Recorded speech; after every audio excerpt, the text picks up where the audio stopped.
गुरगिन खां कर रहा था।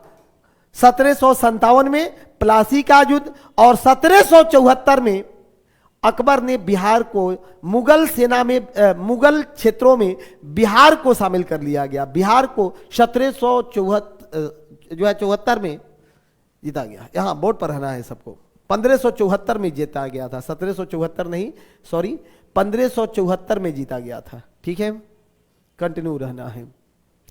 भारत शब्द सिंधु से आया है, जिसे संस्कृत में क्या कहा जाता है? सर, ये जो भारत शब्द है ना, ये सिंधु से आया है और इसे संस्कृत में क्या कहा जाता है? इसे संस्कृत में क्या कहा जाता है? भारत शब्द किसे सिंधु से आया है? भारत शब्द सिंधु से आया है। ये हमने सही डील किया है, यहां देख लेना।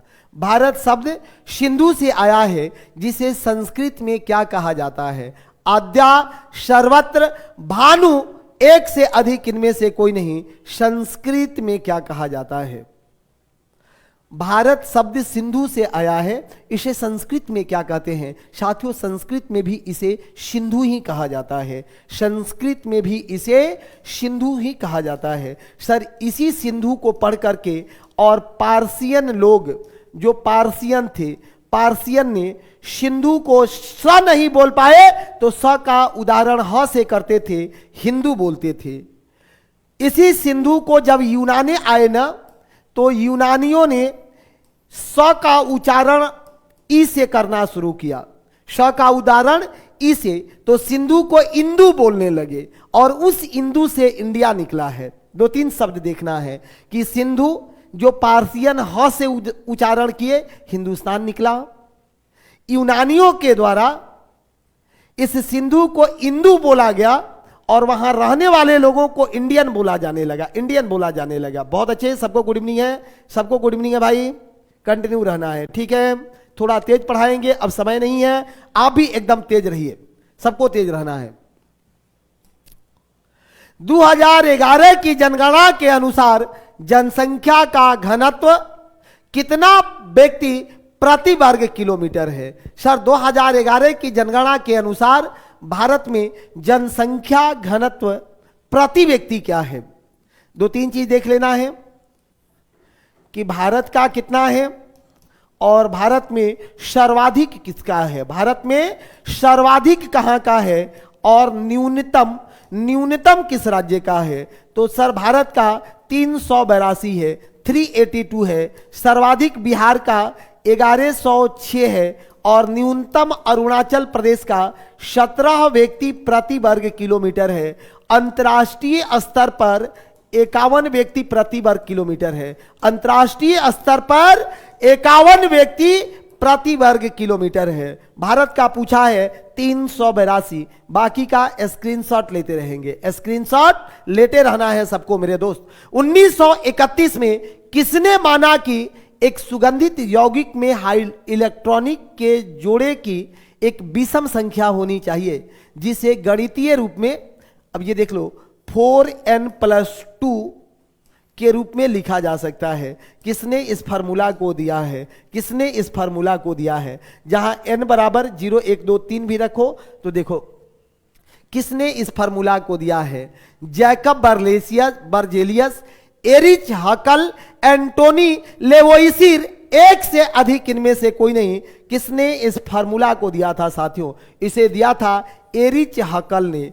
एरिच हकल ने कहा कि सुगंधित यौगिकों में इलेक्ट्रॉनों के जोड़े की एक विषम संख्या होनी चाहिए, विषम संख्या होनी चाहिए, जिसमें गणितीय रूप से कभी इतना ही क्वेश्चन में पूछ लेगा कि सर, सुगंधित यौगिक में इलेक्ट्रॉनिक की जोड़ों के लिए 4n+2, ये गणितीय सूत्र किसने दिया था? एरिच हकल ने दिया था, एरिच हकल ने दिया था मेरे भाई।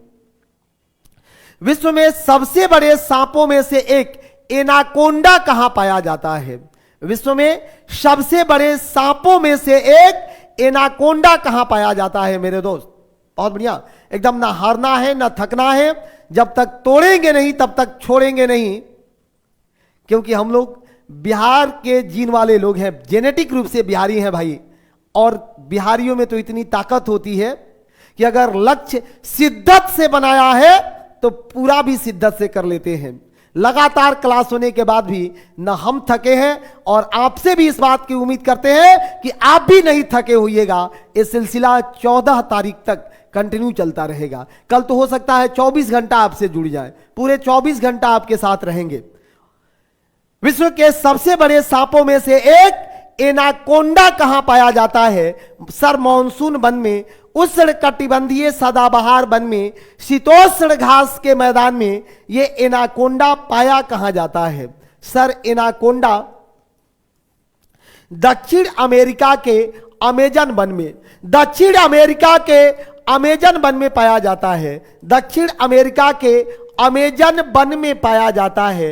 अमेजन वन है उष्ण कटिबंधीय सदाबहार वन, उष्ण कटिबंधीय सदाबहार वन। विश्व का, अमेजन के बारे में 2-3 लाइन। विश्व का सबसे बड़ा वन अमेजन से, अमेजन नदी अपवहित होती है, अमेजन नदी अपवहित होती है। सबसे बड़ा कार्बन सिंक है, सबसे बड़ा कार्बन सिंक है। सर दक्षिण अमेरिका को कहते हैं पक्षियों का महाद्वीप, पक्षियों का महाद्वीप कहा जाता है। दक्षिण अफ्रीका में सबसे बड़ा पर्वत, सबसे बड़ा पर्वत एंडीज पर्वत है। सबसे बड़ा पर्वत एंडी पर्वत है, जिसकी सबसे ऊंची चोटी एकांकागुआ है। एंडीज की सबसे ऊंची चोटी एकांकागुआ है मेरे भाई।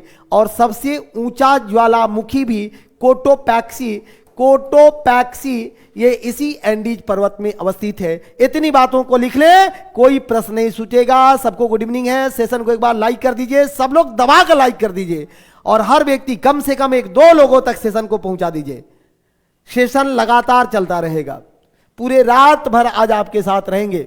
अपडेट होके रहना है, मोबाइल में नेटवर्क डाल लेना है, नाश्ता पानी चाय वगैरह का व्यवस्था करके रखना है, क्योंकि ये अंतिम लड़ाई चल रही है। सर 2 दिन की ये जंग जिंदगी में एक नई इतिहास लिखने वाला है। ये 2 दिन हर चीज को भुला जाना है। चलो, सुप्रीम कोर्ट ने, कमाल का क्वेश्चन है सर, सुप्रीम कोर्ट ने 18 जुलाई 2022 को अपनी रजिस्ट्री को वैवाहिक मुकदमेबाजी में फंसे व्यक्तियों के व्यक्तिगत विवरण को हटाने के लिए एक तंत्र तैयार करने का आदेश दिया। यह निर्णय किस अधिकार को निजता के अधिकार के भाग के रूप में मान्यता देने के लिए लिया गया है? निजता के अधिकार किसे शामिल किया गया है? जल्दी देखो, निजता के अधिकार के भाग के रूप में शामिल किया गया है। सत्ता के विभाजन का अधिकार बिल्कुल गलत है।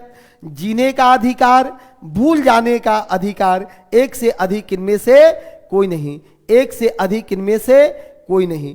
ये निजता के अधिकार में शामिल किया गया है। बहुत बढ़िया सर, निजता के अधिकार को किसमें शामिल किया गया है? जीने का अधिकार। सर राइट टू प्राइवेसी का ये भी एक अंग है। Article 21, article 21 right to privacy, निजता के अधिकार प्राण एवं दैहिक स्वतंत्रता का एक हिस्सा है। प्राण एवं दैहिक स्वतंत्रता का एक हिस्सा रहा है। बोर्ड पर कंटिन्यू रहना है मेरे साथियों। इसमें बहुत सारे अधिकार हैं। अब एक क्वेश्चन पूछा जाएगा कि सर जीवन का अधिकार क्या है? कहिएगा 1978 में सुप्रीम कोर्ट ने मेनका गांधी केस में जीवन के अधिकार को केवल जीने का अधिकार नहीं माना, बल्कि मानवीय गरिमा के साथ जीवन जीने का अधिकार बताया है। मानवीय गरिमा के साथ जीवन जीने का अधिकार बनाया है साथियों। बहुत अच्छे। कोलेरू झील निम्नलिखित में से किस राज्य में स्थित है? सर ये कोलेरू झील किस राज्य में स्थित है? आंध्र प्रदेश में, कर्नाटक में, केरल में, एक से अधिक इनमें से कोई नहीं। कोलेरू झील, जहां उत्तम बाबू क्लास थोड़ा सा लेट शुरू हुआ है, इसका कारण हमने बता दिया है। ठीक है, बहुत बढ़िया। चलो, कोलेरू झील किससे संबंधित है? सर कोलेरू झील कहां है? आंध्र प्रदेश, कर्नाटक, केरल और एक से अधिक इनमें से कोई नहीं। बहुत बार पढ़े हैं सर। कोलेरू झील आंध्र प्रदेश में एक लैगून झील का उदाहरण है, एक लैगून झील का उदाहरण है। कोलेरू झील आंध्र प्रदेश में एक लैगून झील का उदाहरण है। 22वें राष्ट्रमंडल खेल निम्नलिखित में से किस देश में आयोजित हुआ? सर 22वां राष्ट्रमंडल खेल का आयोजन इसमें से किस देश में किया गया था? जवाब सबका आना चाहिए। क्वेश्चन आज तेज सर्कुलेट कराना है। अब ये भी ठीक नहीं है कि 500 लोग देख रहे हो और 50 लोग जवाब दे रहे हो, कैसे काम चलेगा मेरे भाई? सब लोग जवाब देना पड़ेगा, सब लोग जवाब दे दो। सर 22वें राष्ट्रमंडल खेल किस देश में आयोजित किया गया था? तो 22वें राष्ट्रमंडल खेल को अभी हाल ही में इंग्लैंड में आयोजित किया गया था। 22वें राष्ट्रमंडल खेल को इंग्लैंड में आयोजित किया गया था, इंग्लैंड में आयोजित किया गया था। निम्नलिखित में से किस बॉलीवुड कोरियोग्राफर ने हिंदी फिल्म दीवानी मस्तानी, बढ़िया क्वेश्चन है कि किस बॉलीवुड कोरियोग्राफर ने हिंदी फिल्म दीवानी मस्तानी में अपने उत्कृष्ट काम के लिए सर्वश्रेष्ठ कोरियोग्राफी की श्रेणी में 63वां राष्ट्रीय फिल्म पुरस्कार जीता है? किसने जीता है? सर कोरियोग्राफी में पूछा है, न तो नायक में न नायिका में, पूछा किस में है? कोरियोग्राफी में पूछा है कि किसने सर्वश्रेष्ठ अवार्ड को जीता है। फराह खान, प्रभुदेवा, गणेश आचार्य, सर इनमें से कोई नहीं जीता है। जीता कौन है? जीता है रेमो डिसूजा ने। किसने जीता है? रेमो डिसूजा ने जीता है। रेमो डिसूजा ने, कितना नाम याद रखना है, बोर्ड पर रहिए, कि दीवानी मस्तानी मूवी के लिए सर्वश्रेष्ठ कोरियोग्राफी का राष्ट्रीय फिल्म पुरस्कार किसने जीता है? रेमो डिसूजा ने जीता है। जी हां, रेमो डिसूजा ने जीता है।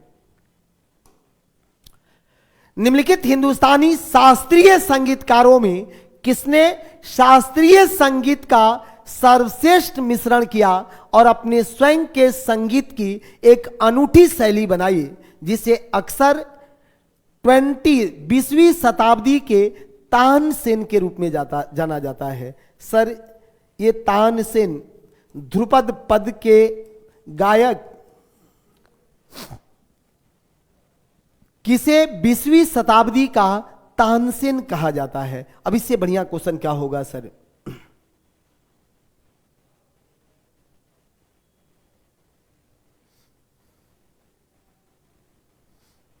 बहुत बढ़िया, कोशिश करिए कि क्लास छूटे नहीं। आज का क्वेश्चन तो और ज्यादा है, जब तक आप लोग साथ देंगे लगातार क्वेश्चन चलता रहेगा। किसे कहा जाता है सर? ये इनमें से किसे 20वीं शताब्दी का तानसेन कहा जाता है दोस्त?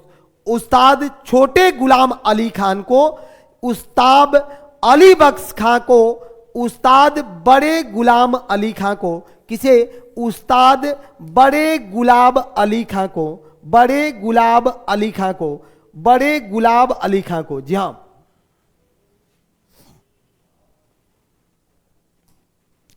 उस्ताद हस्सू खां, उस्ताद हद्दू खां और उस्ताद नाथू खां, ये 3 खां मिले हुए हैं सर। उस्ताद हस्सू, हद्दू और नाथू, ये 3 को नमूए याद रखना है। देखो नाम याद कैसे होता है।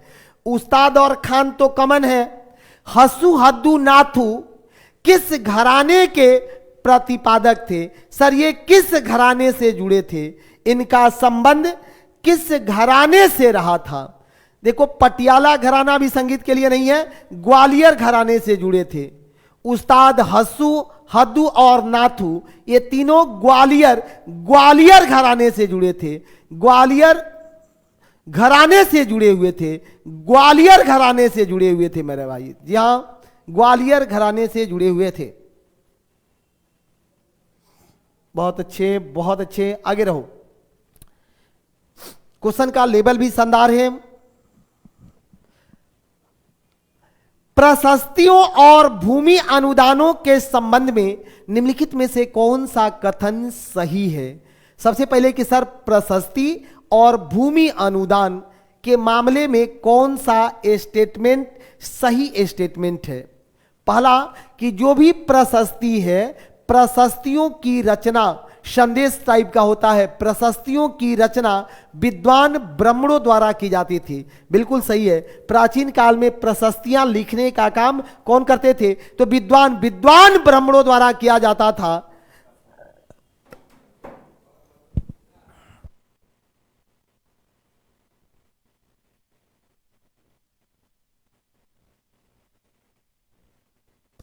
चलिए, बहुत अच्छे।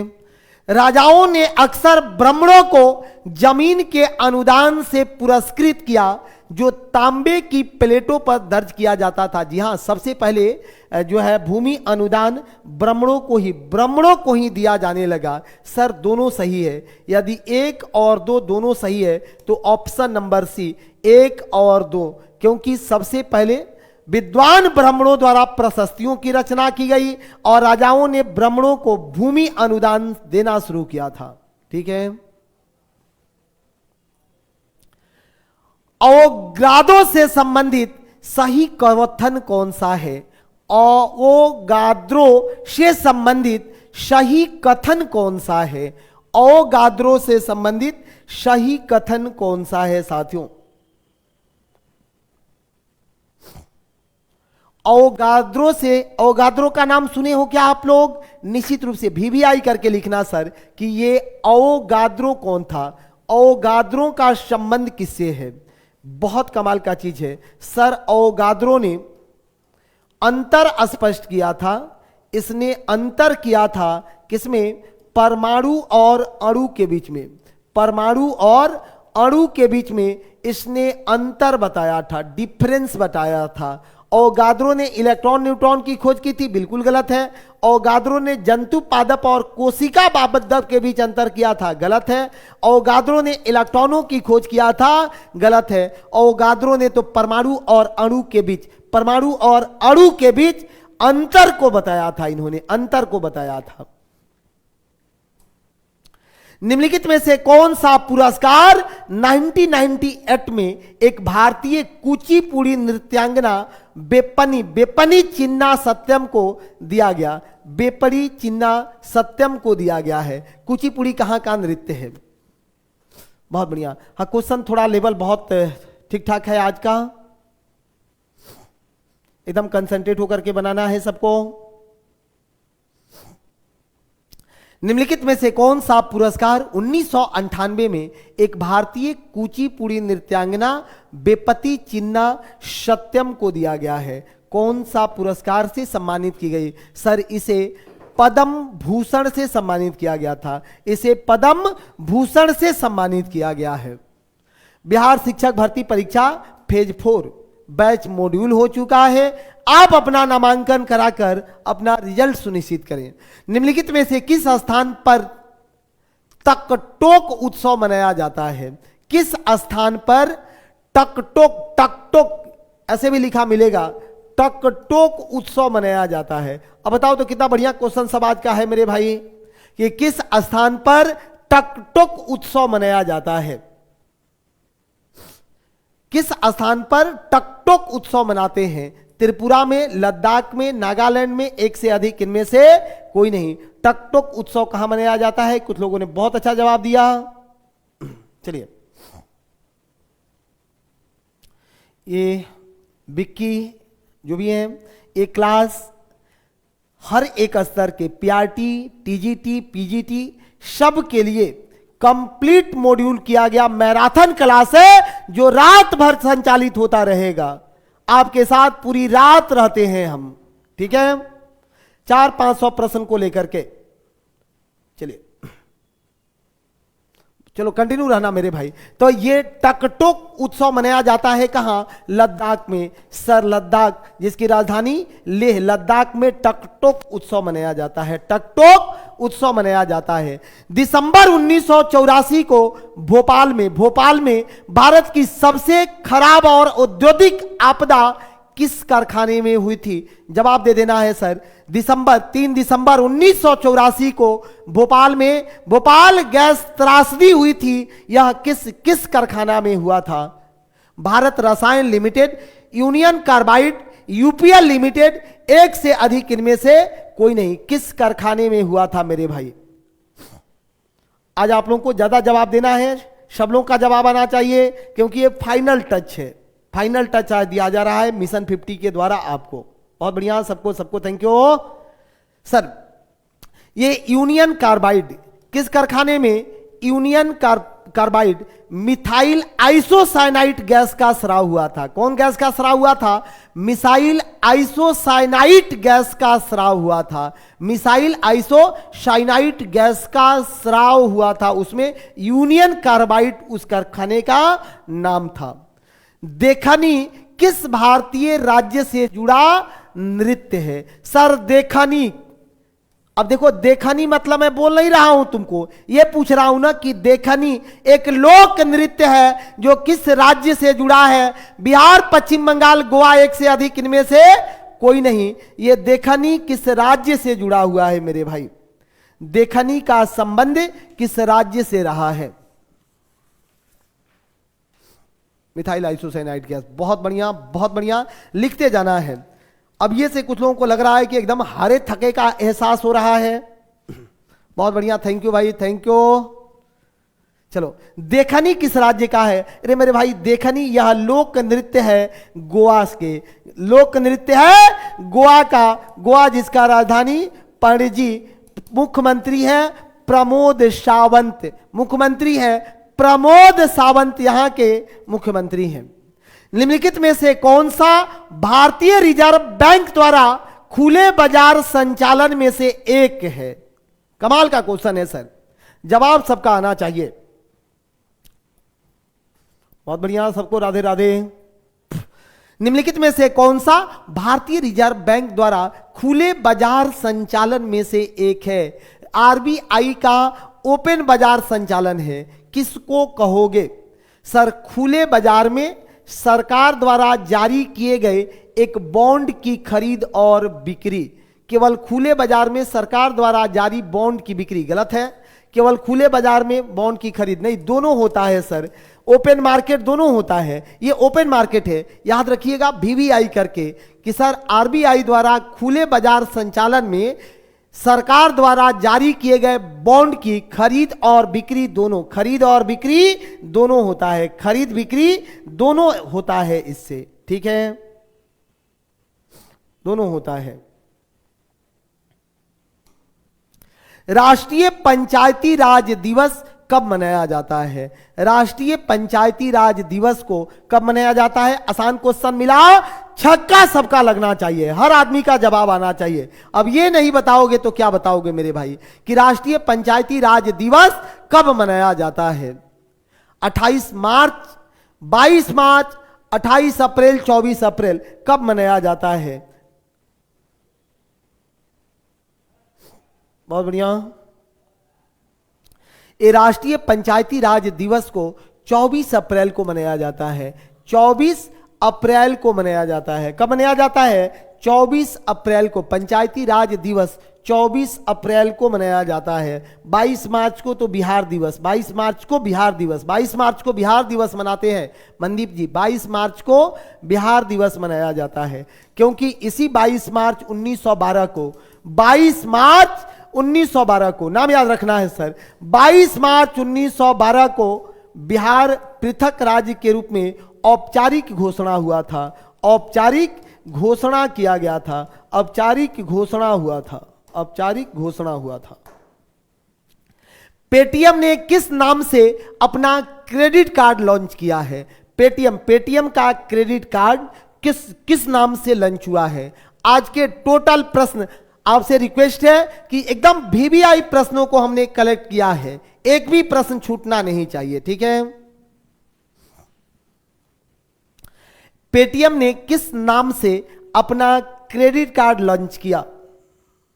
Paytm digital card, Paytm first card, Paytm green card, एक से अधिक इनमें से कोई नहीं। किस नाम से लॉन्च किया है? Sir Paytm first card, Paytm first card के नाम से, पेटीएम फर्स्ट कार्ड के नाम से, पेटीएम फर्स्ट कार्ड के नाम से। अप्रैल थीसिस किससे संबंधित है? ये अप्रैल थीसिस का संबंध किस विद्वान से है? ट्राटस्की से है, लेनिन, मार्क्स, एक से अधिक इनमें से कोई नहीं। किससे रहा है साथियों? देखो ये कार्ल मार्क्स जिन्होंने लिखा है दास कैपिटल, दास कैपिटल, एक समाजवादी चिंतक थे जिन्होंने नारा दिया था दुनिया के मजदूरों एक हो जाओ, तुम्हारे पास खोने के लिए कुछ नहीं और पाने के लिए पूरी दुनिया पड़ी है, ये कार्ल मार्क्स। दूसरा लेनिन, जिन्होंने 1917 में रूस की क्रांति का नेतृत्व किया था। 1917 में रूस की क्रांति का नेतृत्व किया था मेरे भाई लेनिन ने। 1917 में रूस की क्रांति का नेतृत्व किया था लेनिन ने। बोल्शेविक दल का गठन किया था। अप्रैल थीसिस इसी लेनिन से संबंधित है, लेनिन से संबंधित रहा है। स्वर्णिम चतुर्भुज का संबंध किससे है? सर, स्वर्णिम चतुर्भुज योजना का संबंध किससे है? रेल योजना, जल प्रबंधन, सड़क योजना, एक से अधिक इनमें से कोई नहीं। किससे ये संबंधित रहा है मेरे भाई? जवाब सबका आना चाहिए।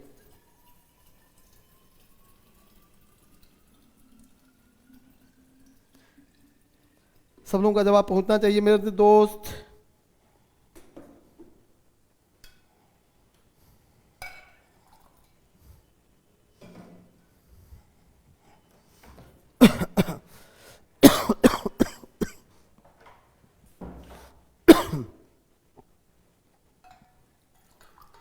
भारत के 4 महत्वपूर्ण महानगरों को मिलाने के लिए सड़क परिवहन योजना है।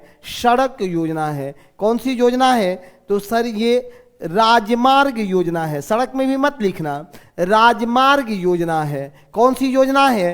राजमार्ग योजना है। स्वर्णिम चतुर्भुज योजना ये राजमार्ग योजना है। सर, 4 महानगरों को मिलाने के लिए ये राजमार्ग योजना चलाया गया था। राजमार्ग योजना इसे चलाया गया, इस योजना का नाम दिया गया राजमार्ग योजना। ठीक है, अभी ब्रेक कैसे लिया जाएगा? ब्रेक 12 बजे होगा। थोड़ा लेट आए हैं ना, 8:30 बज रहा है। 12 बजे खाना खाने के लिए ब्रेक लिया जाएगा। 12 बजे तक कंप्लीट चलता रहेगा। जी हाँ, दिल्ली, कोलकाता, चेन्नई और बेंगलुरु, इन 4 शहरों को जोड़ने की योजना है। किस प्रदेश में पूरे साल वर्षा होती है? सर, पूरे साल वर्षा किस प्रदेश में होती है? भूमध्य सागरीय, विषुवतीय, उष्णकटिबंधीय, एक से अधिक इनमें से कोई नहीं। किसमें पूरे साल तक वर्षा होती है?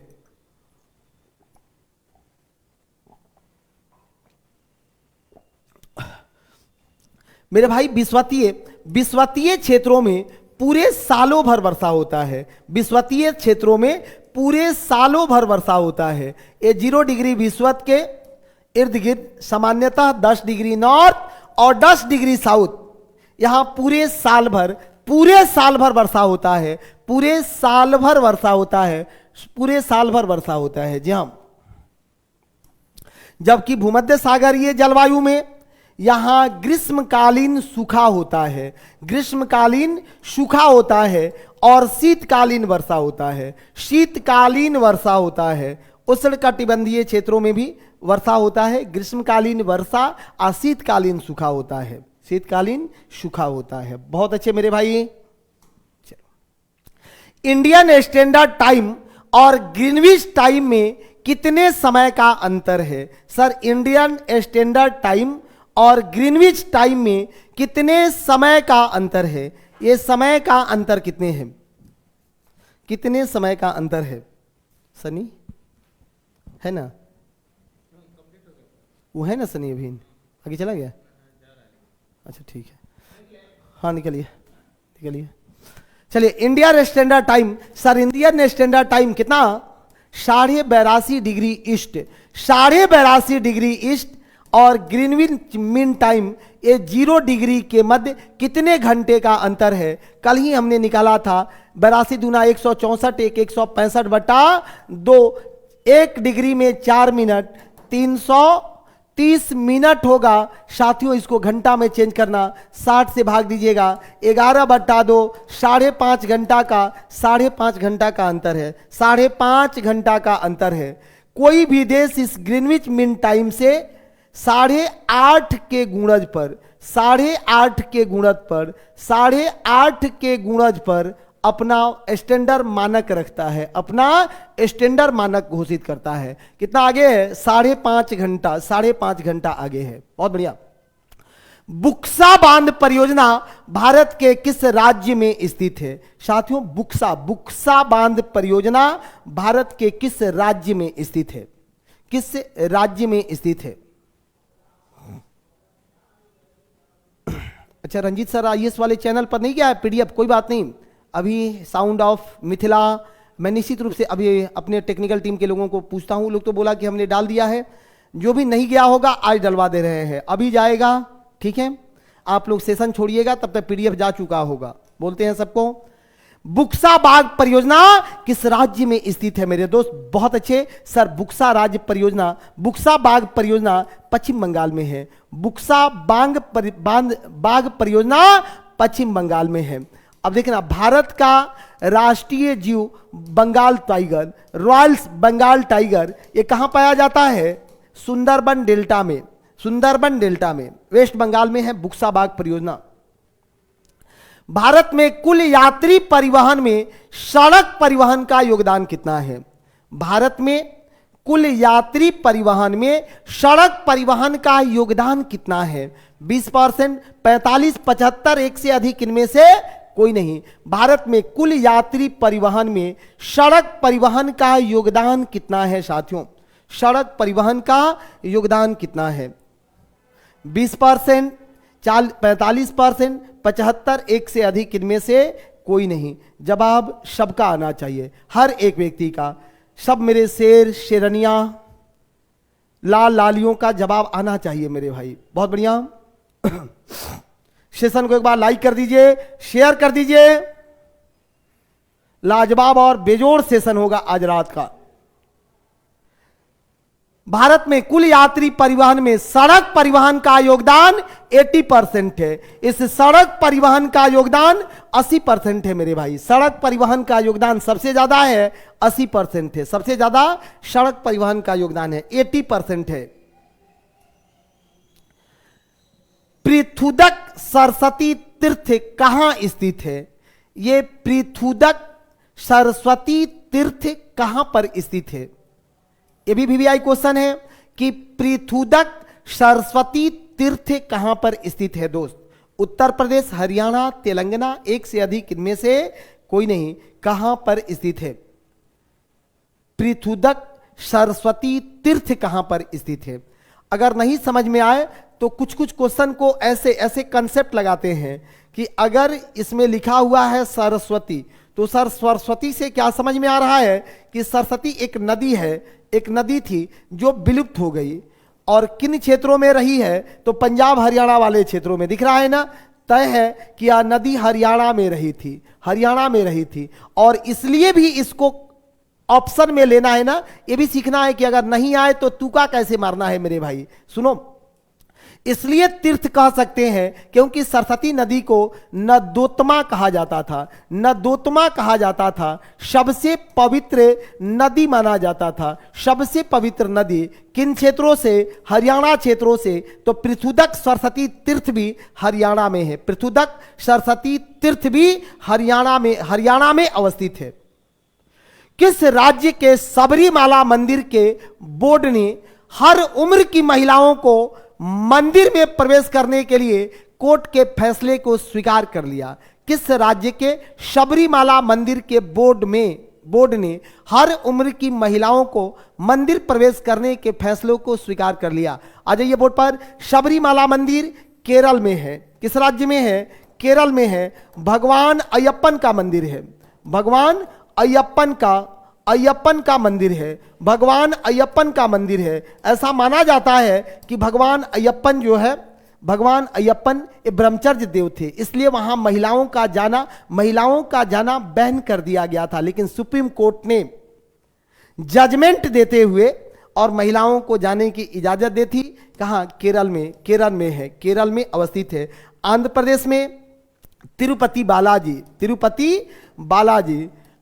तमिलनाडु में कौन मंदिर है? तो मदुरई का मीनाक्षी मंदिर। मदुरई का मीनाक्षी मंदिर। सर मदुरई का मीनाक्षी मंदिर है, मदुरई का मीनाक्षी मंदिर है, मदुरई का मीनाक्षी मंदिर है।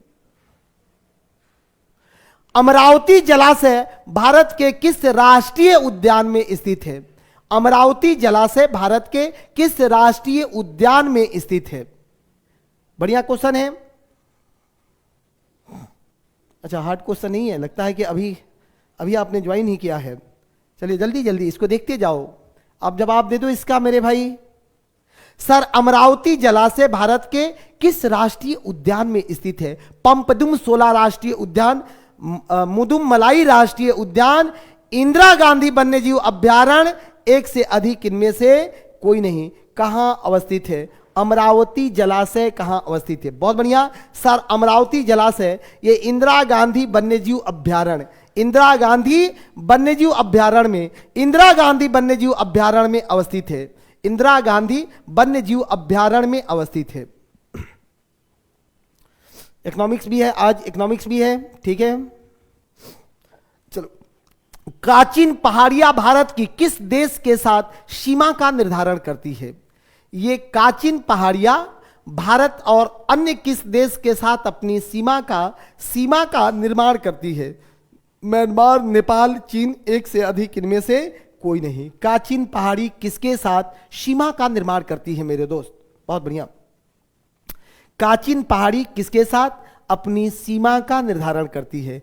एक प्राचीन पहाड़ी पूर्वोत्तर पहाड़ियों का एक पहाड़ी है, काचिन भी, जो म्यांमार के साथ अपनी सीमा का निर्धारण करती है। काचिन पहाड़ियां जी नहीं, म्यांमार के साथ अपनी सीमा का निर्धारण करती है। जहां पटकाई भूमि ये सब पहाड़ियां आपको दिख रहा होगा, वहीं पे म्यांमार के साथ अपनी सीमा का निर्धारण करती है। सर म्यांमार के साथ भारत के किस किस राज्य का सीमा लगता है? तो म्यांमार के साथ अरुणाचल प्रदेश का, म्यांमार के साथ नागालैंड का, म्यांमार के साथ नागालैंड का, म्यांमार के साथ मणिपुर का, और म्यांमार के साथ मिजोरम का सीमा लगता है, मिजोरम का सीमा लगता है। इन चार राज्य आंध्र प्रदेश, नागालैंड, मणिपुर और मिजोरम, आंध्र प्रदेश, नागालैंड, मणिपुर और मिजोरम की सीमा लगता है। हुन्नुक नामक प्रकाश का महोत्सव किस धर्म से संबंधित है?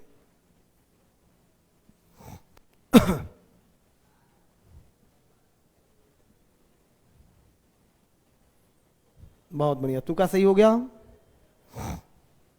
बहुत बढ़िया। आगे कंटिन्यू रहना है मेरे भाई।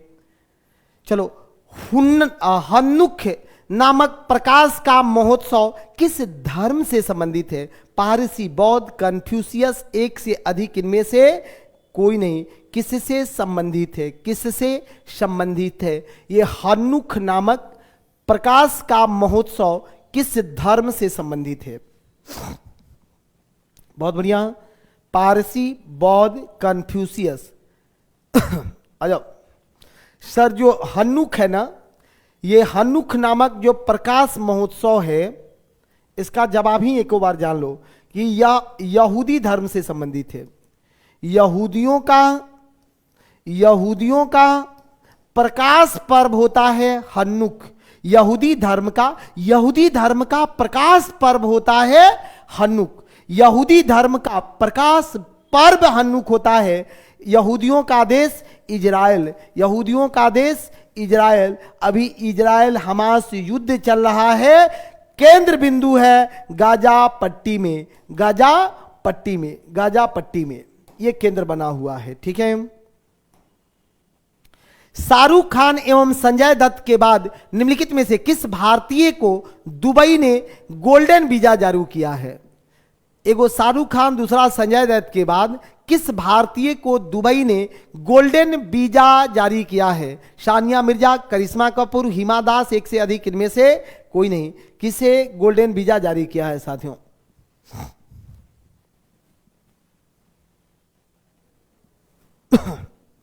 शाहरुख खान एवं संजय दत्त के बाद निम्नलिखित में से किस भारतीय को गोल्डन वीजा जारी किया है? जवाब सबका आना चाहिए मेरे दोस्त, सब लोगों का जवाब निकल के आना चाहिए। किसने जारी किया है?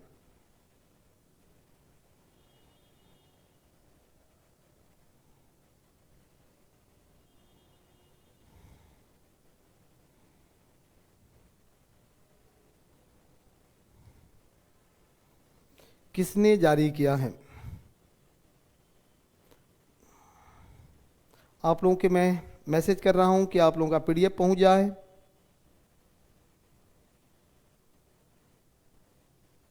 आप लोगों का पीडीएफ आपके पास तक पहुंच जाए। चलो, किसे जारी किया है सर?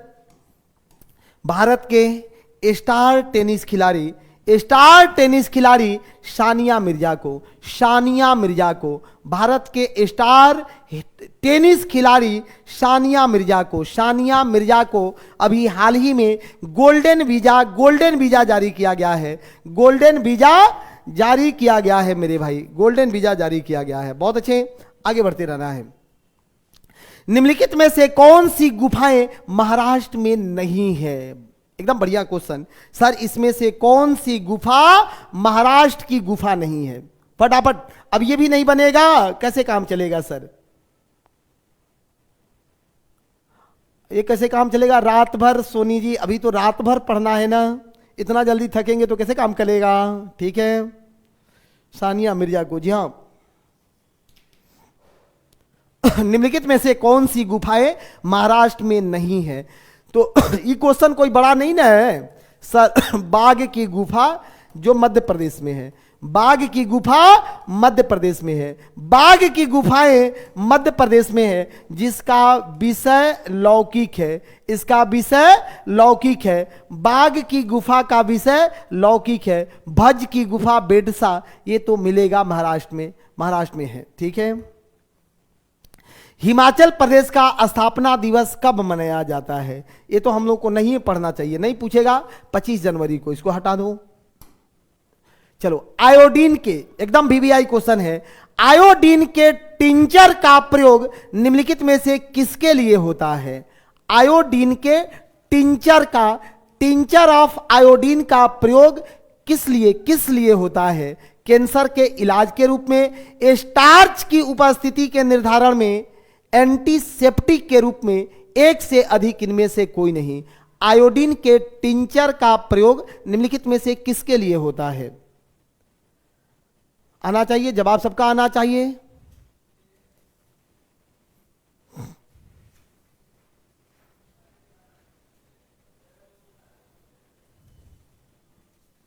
किसके लिए होता है?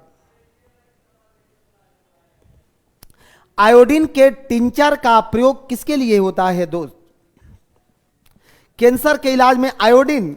जी नहीं, कैंसर के इलाज में कोबाल्ट 60 का प्रयोग करते हैं। कैंसर के इलाज में कोबाल्ट 60 समस्थानी का प्रयोग किया जाता है। स्टार्च में भी नहीं, एंटीसेप्टिक के रूप में आयोडीन के टिंचर का प्रयोग किया जाता है। एंटीसेप्टिक के रूप में इसका प्रयोग किया जाता है। ठीक है, बहुत बढ़िया। एक बार लाइक कर देना है, सेशन को शेयर करते रहना है। मारियान किस देश के राष्ट्रवाद का प्रतीक था? मारियान किस देश के राष्ट्रवाद का प्रतीक था? राष्ट्रवाद क्या है? किसी क्षेत्र के लोगों का भौगोलिक और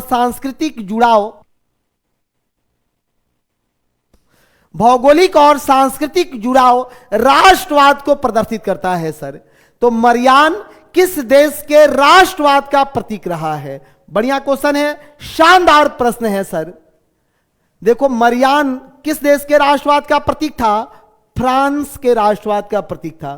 फ्रांस के राष्ट्रवाद का प्रतीक रहा है मेरे दोस्त। क्वेश्चन को समझने ला बहुत अच्छे आप। थैंक यू, लाइक कर दिया आपने तो कंटिन्यू रहो मेरे दोस्त। सुनो, अब ये क्वेश्चन आपसे क्यों नहीं पूछा जाना चाहिए सर? फ्रांस में सबसे पहले प्रबल राष्ट्रवाद जन्म ले रहा है। किसके नेतृत्व में? नेपोलियन बोनापार्ट के नेतृत्व में। नेपोलियन बोनापार्ट के नेतृत्व में। कब सबसे प्रबल राष्ट्रवाद देखा गया? 1789 फ्रांसीसी क्रांति में इस राष्ट्रवाद की महक फैली थी फ्रांस में। जी हां, देखो सब अब कॉन्फिडेंस में आ रहे हैं, सब आ रहे हैं। स्पेस एक्स के संस्थापक कौन है? बेहतर क्वेश्चन है कि सर स्पेस एक्स के संस्थापक कौन है? Max Levchin, Elon Musk, Luke Nosek, एक से अधिक इनमें से कोई नहीं। कौन इसके संस्थापक है? कौन इसके संस्थापक है?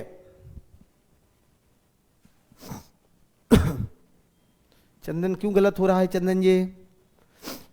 अभी सीखने का समय है, 1-2 दिन समय है, बहुत कुछ चीजों को सीख सकते हैं आप, ठीक है, बहुत बढ़िया। अब ये क्वेश्चन गलत होने वाला नहीं है, थोड़ा कंसंट्रेट होइए, ठीक हो जाएगा मेरे भाई। लगातार क्वेश्चन आया है स्पेस एक्स से, यही जो है स्पेस एक्स कहा है कि आने वाले समय में लोगों का हम जो है प्राइवेट जो है तरीके से लोगों का अंतरिक्ष का सैर कराएंगे। अंतरिक्ष का सैर कराने के लिए स्पेस एक्स बुकिंग भी कर रहा है।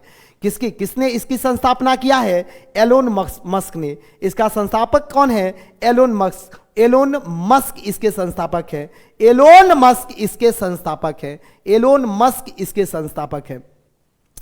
भारत के नियंत्रक एवं महालेखा परीक्षक का कार्यकाल कितने वर्षों का होता है? भारत में नियंत्रक एवं महालेखा परीक्षक का कार्यकाल कितने वर्षों का होता है? कैग का कार्यकाल कितने वर्षों का होता है?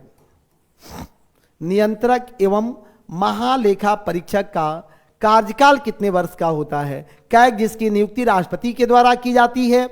सर इनका जो कार्यकाल होता है वही फाउंडेशन चलता है 65 वर्ष या 6 वर्ष, 65 या 6 वर्ष, 65 या 6 वर्ष। एक चीज याद रखना, केवल सतर्कता आयुक्त का कार्यकाल 4 वर्ष और 65 वर्ष है, बाकी लगभग का 6 वर्ष और 65 वर्ष है, 6 वर्ष और 65 वर्ष है। जी हाँ, राष्ट्रपति के प्रसाद पर्यंत पद धारण करते हैं और ये पूरे भारत के आय व्यय का लेखा जोखा इन्हीं के नेतृत्व में संचालित होता है। वह प्रथम राष्ट्रीय पार्क कौन सा है जिसे भारत में सर्वप्रथम स्थापित किया गया था? भारत में स्थापित किया जाने वाला प्रथम पार्क कौन सा है? पहला पार्क कौन सा है मेरे दोस्त? भारत में स्थापित किया जाने वाला पहला पार्क कौन सा है? बता दिए ना सनी। ये अभी पीडीएफ आप लोगों को मिल जाएगा। हमने इसी चीज के लिए फोन किया था, चिंता मत करिए, चिंता मत करिए, आप लोगों को अभी पीडीएफ मिल जाएगा मेरे भाई, ठीक है, अभी पीडीएफ मिल जाएगा सबको, अभी पीडीएफ मिल जाएगा।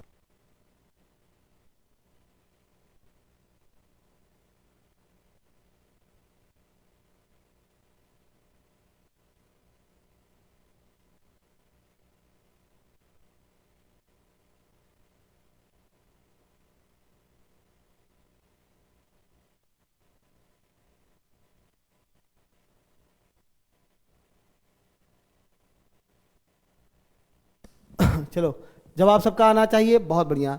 सर सबसे पहला पार्क कौन रहा है?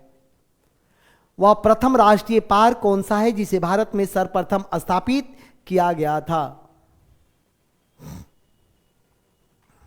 सर्वप्रथम स्थापित किया गया था, एक बार देख लीजिएगा, बांदीपुर नेशनल पार्क। कहां? कर्नाटक में। बांदीपुर नेशनल पार्क कर्नाटक में। बांदीपुर नेशनल पार्क कर्नाटक में। बांदीपुर नेशनल पार्क कर्नाटक में। जिम कॉर्बेट पार्क उत्तराखंड का है। जिम कॉर्बेट पार्क उत्तराखंड का है। पेरियार नेशनल पार्क केरल में। पेरियार नेशनल पार्क केरल में था। जी हां, बहुत बढ़िया, बहुत बढ़िया, वही है। दम में फाई किस प्रदेश का त्योहार है? बहुत बढ़िया, जवाब सबका आना चाहिए। सर दम में फाई त्योहार किस राज्य का त्योहार है? ठीक है, किस राज्य का त्योहार है मेरे दोस्त? बहुत बढ़िया। मेघालय का, असम का, केरल का, एक से अधिक इनमें से कोई नहीं। दम में फाई किस प्रदेश का त्योहार है? सर मेघालय, असम, केरल, एक से अधिक इनमें से कोई नहीं। जवाब सबका आना चाहिए। दम में फाई किस राज्य का त्योहार है? सर दम फाई ये असम का त्योहार है। मेदम फाई असम का त्योहार है। असम में एक और त्योहार मनाते हैं हम लोग, कौन सा? बिहू। असम में एक और त्योहार मनाते हैं, बिहू। दम में फाई और बिहू असम का एक और त्योहार है, बिहू। बिहू मनाते हैं। बिहू असम का ही त्योहार है। अमित शाह मोहन भागवत द्वारा शुरू की गई पुस्तक कौन है? सर, मोहन भागवत द्वारा शुरू की गई पुस्तक कौन है? अभी आरएसएस प्रमुख है मोहन भागवत। मोहन भागवत द्वारा शुरू की गई पुस्तक, इसमें कौन सी पुस्तक है? सर, मोहन भागवत ने कौन सी पुस्तक शुरू किया है? कौन सी पुस्तक शुरू किया है? बहुत बढ़िया, एक बार गूगल मार लीजिए, आप देख लीजिए। विक्रम जी एक बार देख लीजिए उसको, ठीक है? दोनों का एक बार देख लीजिए, डेट दोनों का चेक कर लीजिए, ठीक है? मोहन भागवत द्वारा शुरू की गई पुस्तक कौन है? किताब मेकिंग ऑफ ए लीजेंड। कौन सा शुरू किया है? मोहन भागवत ने किताब मेकिंग ऑफ ए लीजेंड। किताब मेकिंग ऑफ ए लीजेंड की शुरुआत किया है। किताब मेकिंग ऑफ ए लीजेंड का शुरुआत किया है। किस राज्य में 1.46 लाख करोड़ रुपए की 5 प्रमुख इस्पात निर्माण परियोजनाओं को मंजूरी दी गई है? हाल ही में किस राज्य में इस्पात निर्माण परियोजनाओं को मंजूरी दिया गया है? किस राज्य में इसकी मंजूरी दी गई है? कहां दिया गया है? ठीक है, ठीक है, उसको देख लेते हैं हम भी, हो सकता है वहां एरर हो। जिम कार्बेट पात निश्चित रूप से हो सकता है एरर होगा, जिम कार्बेट सही कर लीजिएगा। तब बांदीपुर कर्नाटक वाला कब का है? 1976 में। निश्चित रूप से होता है, कभी कभी ऐसी चीजें आ जाती है, चिंता नहीं करिए, ठीक है? बहुत बढ़िया, कभी कभी होता है ऐसे।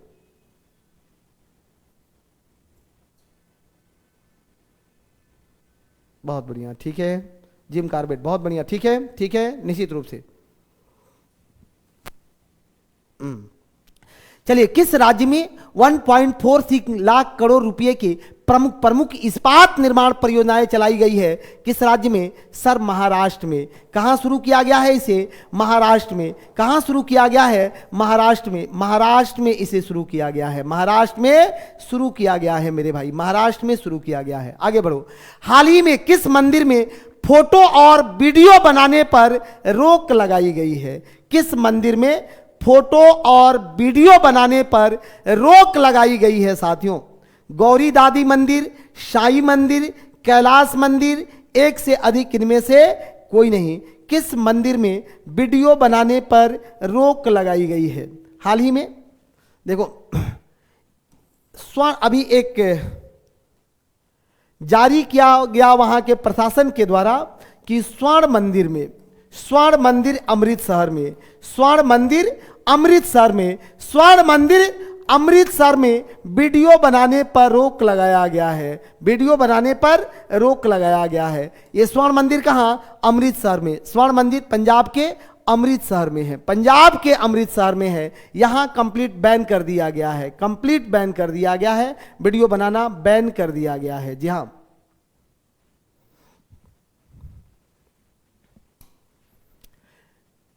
ढोला मारू का दुहा के रचयिता कौन है? ये ढोला मारू दुहा के रचयिता कौन है साथियों? ढोला मारू रा दुहा के रचयिता कौन है? सर, ढोला मारू रा दुहा के रचयिता कवि कल्लोल हैं, कवि कल्लोल हैं। ढोला मारू रा दुहा के रचयिता कवि कल्लोल हैं। इस ढोला मारू रा दुहा के रचयिता कवि कल्लोल हैं। ताबो मठ किस राज्य में स्थित है साथियों? ताबो मठ किस राज्य में स्थित है? भारत के किस राज्य में ताबो मठ स्थित है? ताबो मठ कहाँ है? एक बौद्ध मठ है ताबो मठ, हिमाचल, जम्मू कश्मीर, सिक्किम, एक से अधिक इनमें से कोई नहीं। सर, ये ताबो मठ हिमाचल प्रदेश में अवस्थित है। ताबो मठ हिमाचल प्रदेश में, ताबो हिमाचल प्रदेश में। बहुत अच्छा, अच्छा जवाब आया सबका। ताबो मठ अवस्थित है कहां? हिमाचल प्रदेश में, ठीक है, हिमाचल प्रदेश में अवस्थित है, हिमाचल प्रदेश में अवस्थित है मेरे भाई। बौद्ध मठ है, हिमाचल प्रदेश का मठ है। भारत में खाद्य सुरक्षा और मानक अधिनियम कब पारित हुआ था? भारत में खाद्य सुरक्षा और मानक अधिनियम कब पारित हुआ था?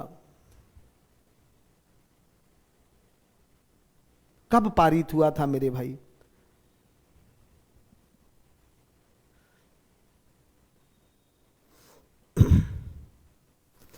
ये सबके लिए है मेरे भाई, सबके लिए है। भारत में खाद्य सुरक्षा और मानक अधिनियम कब पारित हुआ था? 2005, 6, 8। देखो खाद्य सुरक्षा अधिनियम कब पारित हुआ था? 2006 में। खाद्य सुरक्षा अधिनियम 2006 में। ये आरटीआई पास हुआ था 2005 में। Right to information, right to information, सूचना का अधिकार, सूचना का अधिकार था वो, सूचना का अधिकार था। बहुत बढ़िया, एकदम डिफिकल्ट नहीं है। निम्न में से कौन से संत मोची का काम करते थे? अब आसान हो जाएगा सर। इनमें से कौन सा संत मोची का काम करते थे? अब इससे आसान क्वेश्चन क्या होगा मेरे दोस्त कि इसमें से कौन सा संत मोची का काम करते थे? सूरदास, तुलसीदास, मलुकदास, एक से अधिक इनमें से कोई नहीं। साथियों मोची का काम करते थे रैदास, मोची का काम करते थे रैदास। रैदास को ही रविदास कहा जाता है, रैदास को ही रविदास कहा जाता था। ये शिष्य थे रामानंद के, ये रामानंद के शिष्य थे, रामानंद के शिष्य थे। रैदास रामानंद के शिष्य थे, मोची का काम करते थे, मोची का काम करते थे। सुरसागर तो इन्होंने सुरसरावली लिखा। तुलसीदास बहुत बढ़िया, सबने अच्छा लिखा है। अब आसान हो गया, ठीक है। एनसीईआरटी बेस क्वेश्चन ही है, ऐसा नहीं बोलिए, हमेशा तो एनसीईआरटी से ही क्वेश्चन निकलाता है, ये भी वहीं से क्वेश्चन निकलाया है मेरे भाई, ठीक है। भारत के अलावा तमिल भाषा कहां की आधिकारिक भाषा है? अब देखो आसान क्वेश्चन का सीरीज शुरू हो चुका है, ठीक है। भारत के अलावा तमिल भाषा कहां की आधिकारिक भाषा है? ये भी एनसीईआरटी में, ये भी एनसीईआरटी में प्रश्न है सर। भारत के अलावा तमिल भाषा कहां की आधिकारिक भाषा है? अब ये क्वेश्चन कोई टॉप नहीं है, क्यों भागोगे आप लोग मेरे भाई? सुनो, इतने आसान क्वेश्चन से नहीं भागना है सर। भारत के अलावा तमिल भाषा कहां बोली जाती है? तो सर तमिल भाषा, अब देखो भारत से सटा हुआ क्षेत्र कौन सा है? श्रीलंका। श्रीलंका में लगातार विवाद होता है सिंगली और तमिल क्षेत्रों में, बड़ा बात थोड़े है सर। श्रीलंका में हमेशा विवाद होता है, किन क्षेत्रों में? तो सिंगली भाषी लोगों में और तमिल भाषी लोगों में, सिंगली और तमिल भाषी में। तो एक तो श्रीलंका और दूसरा सिंगापुर में, श्रीलंका और सिंगापुर में, श्रीलंका और सिंगापुर में, श्रीलंका और सिंगापुर में तमिल भाषा बोली जाती है। जी हां। विवान कपूर किस खेल से संबंधित है? नाम क्या है? विवान कपूर किस खेल से संबंधित है? ये विवान कपूर का संबंध किस खेल से रहा है भाई? किस खेल से रहा है? जी हां, विवान कपूर का संबंध किस खेल से रहा है मेरे दोस्त? बॉक्सिंग, राइफल शूटिंग, कबड्डी, एक से अधिक इनमें से कोई नहीं। सर विवान कपूर का संबंध राइफल शूटिंग से रहा है। विवान कपूर का संबंध किससे रहा है? राइफल शूटिंग से रहा है। जवाब सबका सही आना चाहिए। विवान कपूर का संबंध किससे है? राइफल शूटिंग से, राइफल शूटिंग से रहा है इनका संबंध, राइफल शूटिंग से रहे हैं। एंजेलिक कार्बर एक पेशेवर टेनिस खिलाड़ी है और भूतपूर्व विश्व के नंबर 1 रैंकिंग पर है। 3 बार के ग्रैंड स्लैम चैंपियन है। किस देश की है ये? एंजेलिक कार्बर एक टेनिस खिलाड़ी है। कोई बड़ा क्वेश्चन नहीं है। या किस देश के रही है? क्योंकि विश्व चैंपियन रही है, नाम थोड़ा सा भी तो याद आना चाहिए आपको। किस देश के रही है ये? किस देश की है? बहुत बढ़िया सर, ये जर्मनी की है। एंजेलिक कार्बर ये जर्मनी की है, जर्मनी की रही है। 1982 के एशियाई खेलों की मेजबानी किसके द्वारा की गई थी? 1982 के एशियाई खेलों की मेजबानी किसके द्वारा की गई थी? 1982 में जो एशियाई खेल हुआ, उस एशियाई खेल की मेजबानी किसके द्वारा किया गया था मेरे भाई? सर एशियाई खेलों की मेजबानी 1982 में भारत के द्वारा किया गया था। किसने किया था? भारत के द्वारा किया गया था। भारत के द्वारा किया गया था। नेताजी सुभाष राष्ट्रीय क्रीड़ा संस्थान कहां पर अवस्थित है? नेताजी सुभाष राष्ट्रीय क्रीड़ा संस्थान कहां पर स्थित है दोस्त? बड़ा प्रश्न नहीं है, ये तो आसान है। नेताजी सुभाष चंद्र बोस सब लोग जानते हैं, जन्म ओडिशा के कटक में हुआ। जय हिंद का नारा दिया, दिल्ली चलो का नारा दिया, तुम मुझे खून दो मैं तुम्हें आजादी दूंगा का नारा दिया था। सर ये राष्ट्रीय क्रीड़ा स्थान जो कहां पर स्थित है? पटियाला, करनाल, अगरतला, एक से अधिक इनमें से कोई नहीं। कहां पर स्थित है? पटियाला में। कहां पर स्थित है? पटियाला में। पटियाला में स्थित है मेरे भाई, पटियाला में स्थित है। ठीक है, पटियाला में स्थित है। ये जो 17वीं बीपीएससी फाउंडेशन बैच के 18 मार्च 2024 से आ रहा है मेरे दोस्त। इसमें वैसे विद्यार्थी जो एंट्रेंस परीक्षा में शामिल हुए थे उनके लिए मात्र शुल्क रखा गया है बॉयज सेक्शन में 20,000 रुपया, गर्ल्स के लिए 15,000 रुपया और ऑनलाइन कोर्स 6,999 रुपया में प्री कम मेंस का बैच होगा। और प्री कम मेंस के इस बैच में आपको कंप्लीट सिलेबस पढ़ाया जाएगा, रेगुलर आंसर राइटिंग प्रैक्टिस होगा, वीकली मेंस टेस्ट होगा, मंथली मेंस टेस्ट होगा। ये हमारे बैच का फीचर है, ये इस बैच का फीचर है, यही इस बैच का फीचर है दोस्त।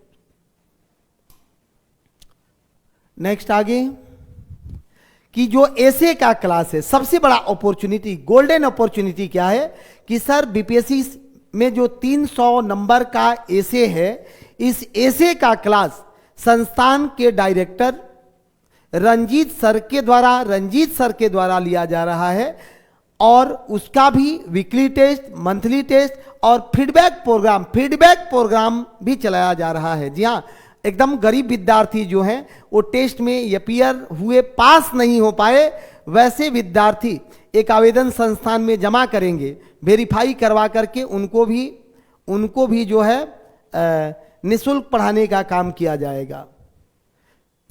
चलिए आगे नेक्स्ट कंटिन्यू होते हैं। देखिए यहां से बहुत आसान क्वेश्चन का श्रृंखला शुरू हो रहा है, बहुत आसान क्वेश्चन शुरू हो रहा है, एकदम आसान क्वेश्चन है, बिल्कुल आसान क्वेश्चन है। आसान क्वेश्चन ये शुरू हो रहा है कि जून 2019 तक पुलेला गोपीचंद भारतीय ... टीम के राष्ट्रीय कोच थे। 2019 तक पुलेला गोपीचंद भारतीय टीम के मुख्य कोच थे।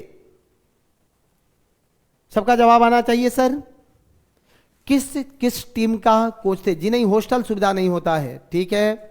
किस टीम के कोच थे मेरे भाई? बहुत बढ़िया, किस टीम के कोच थे? सर ये बैडमिंटन टीम के कोच थे, बहुत फेमस नाम रहा है इनका, पुलेला गोपीचंद का बैडमिंटन टीम से जुड़े हुए थे, बैडमिंटन टीम के कोच थे, बैडमिंटन टीम के कोच हुआ करते थे।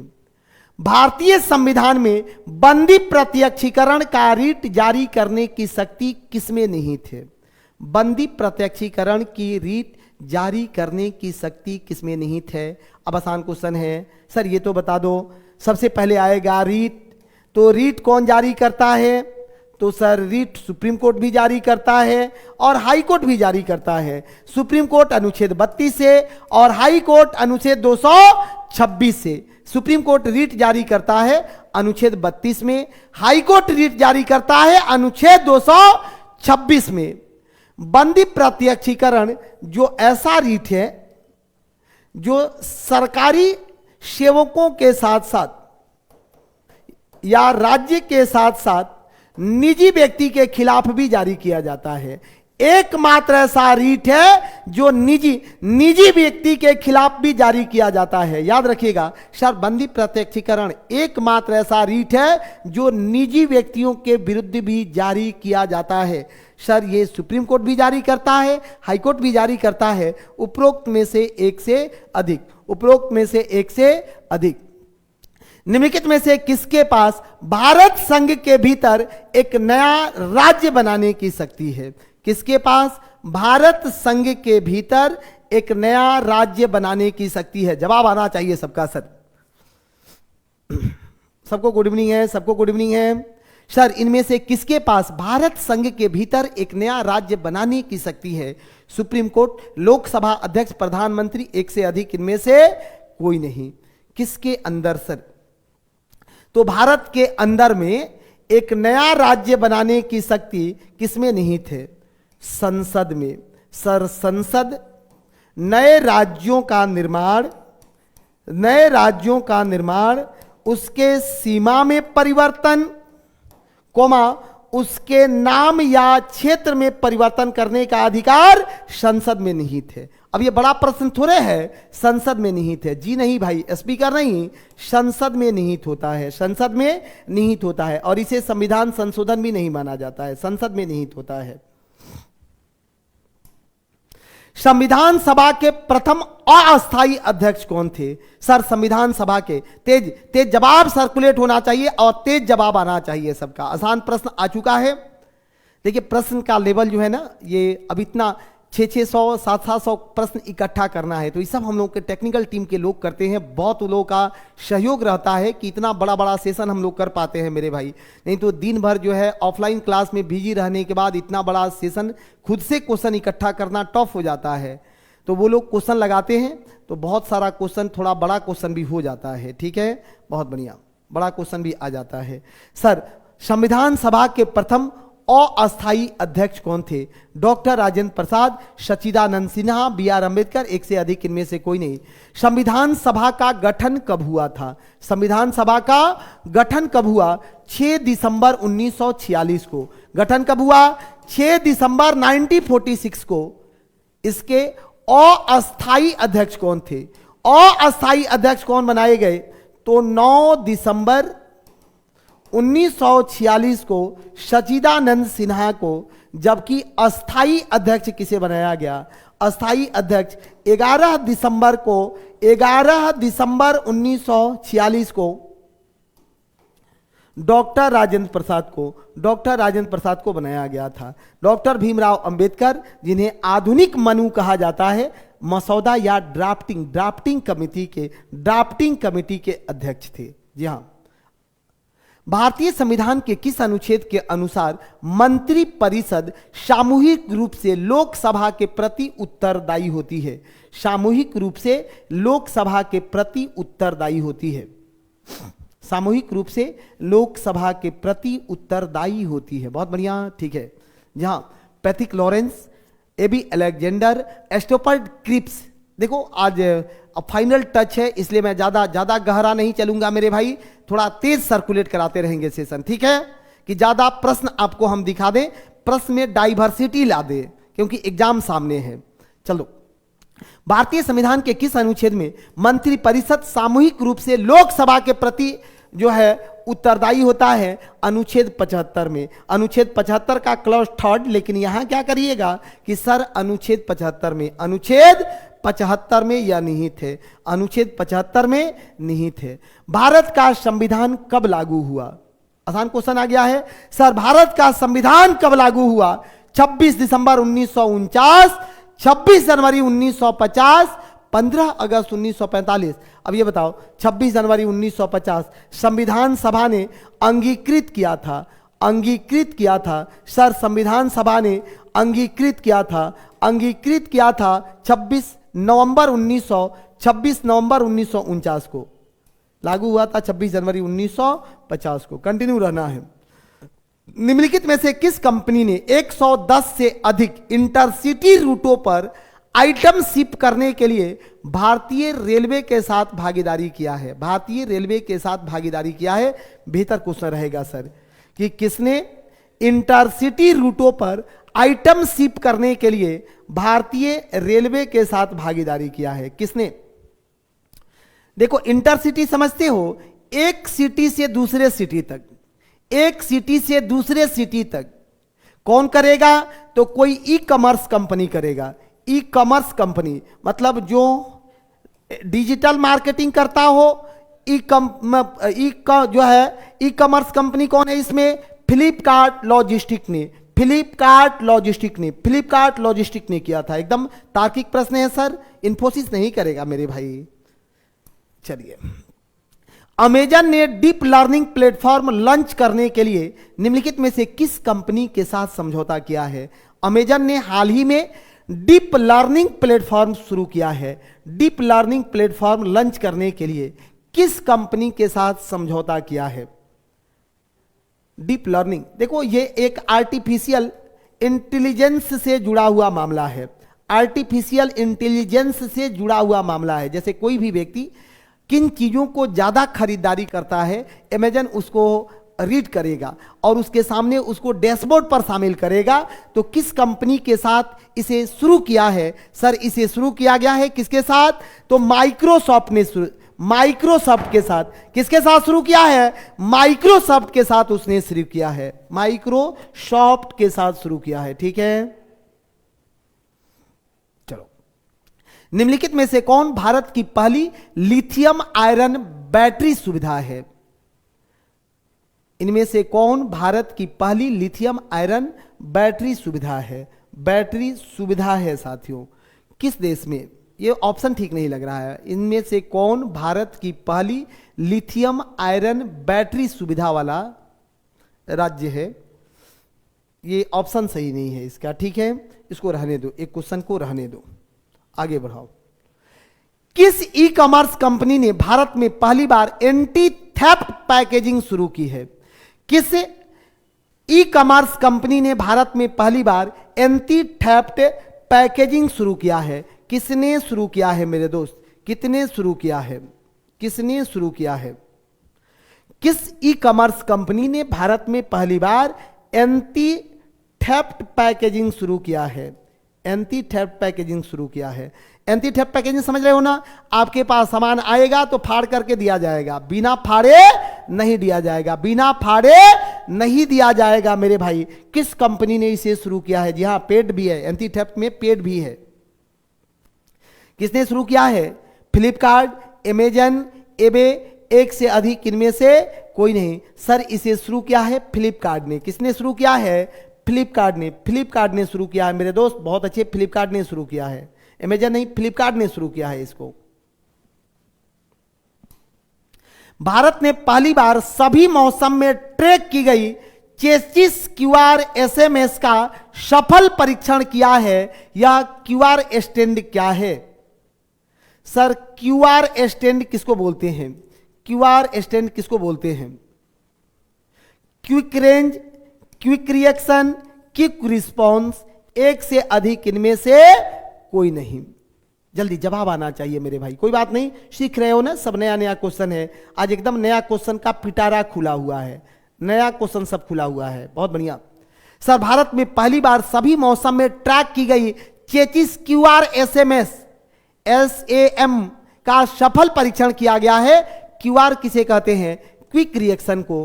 क्यूआर किसे कहा जाता है? क्विक रिएक्शन को कहा जाता है। देखिए, सबने अच्छा जवाब दिया, सबने अच्छा जवाब दिया है। सर, निम्नलिखित में से कौन सी नियुक्ति भारत के राष्ट्रपति द्वारा नहीं किया जाता है? इसमें से किसकी नियुक्ति भारत के राष्ट्रपति नहीं करते हैं? किसकी नियुक्ति भारत के राष्ट्रपति नहीं करते हैं मेरे भाई? जवाब आना चाहिए। ये तो आसान क्वेश्चन है सर। भारत के राष्ट्रपति, जैसे भारत के मुख्य न्यायाधीश की नियुक्ति भारत के राष्ट्रपति, सेना के प्रमुख भारत के राष्ट्रपति, वायुसेना के प्रमुख भारत के राष्ट्रपति, सबकी नियुक्ति किसके द्वारा? राष्ट्रपति के द्वारा। सबकी नियुक्ति किसके द्वारा? राष्ट्रपति के द्वारा कराया जाता है, राष्ट्रपति के द्वारा। जी हाँ, एग्जाम के समय में कराया जा रहा है, तब ना मजा आएगा भाई। अभी कल पूरे रात भर लेंगे, परसों पूरा दिन भर सेशन चलेगा। 2-2.5 हजार क्वेश्चन हमको कराना है, जो स्पेशल क्वेश्चन होगा। ठीक है, 2-2.5 हजार क्वेश्चन कराएंगे। निम्नलिखित में से किसके कारण सदन का सत्र समाप्त हो जाता है? निम्नलिखित में से किसके कारण सदन का सत्र समाप्त हो जाता है? देखो तो, सदन का सत्र समाप्त हो जाता है भारतीय संविधान के अनुच्छेद 85, जिसमें क्या कहा गया है कि सर राष्ट्रपति सदन को आहूत करता है और सत्रावसान की घोषणा करता है। सदन को आहूत करता है, सत्रावसान की समाप्ति करता है। तो सत्रावसान के द्वारा ये स्थगन तो कुछ समय के लिए रोका जाता है। स्थगन किसके अधिकार क्षेत्र का चीज है? तो संसद के पीठासीन अधिकारी का। स्थगन कौन करता है? पीठासीन अधिकारी। नाम याद रखिएगा, स्थगन राष्ट्रपति नहीं, पीठासीन अधिकारी द्वारा किया जाता है। निम्नलिखित में से कौन केंद्रीय मंत्रिमंडल की बैठकों में भाग ले सकता है मेरे भाई? इसमें से कौन केंद्रीय मंत्रिमंडल की बैठकों में भाग ले सकता है? जवाब आना चाहिए, सबका जवाब आना चाहिए। इसमें से कौन केंद्रीय मंत्रिमंडल की बैठकों में भाग ले सकता है?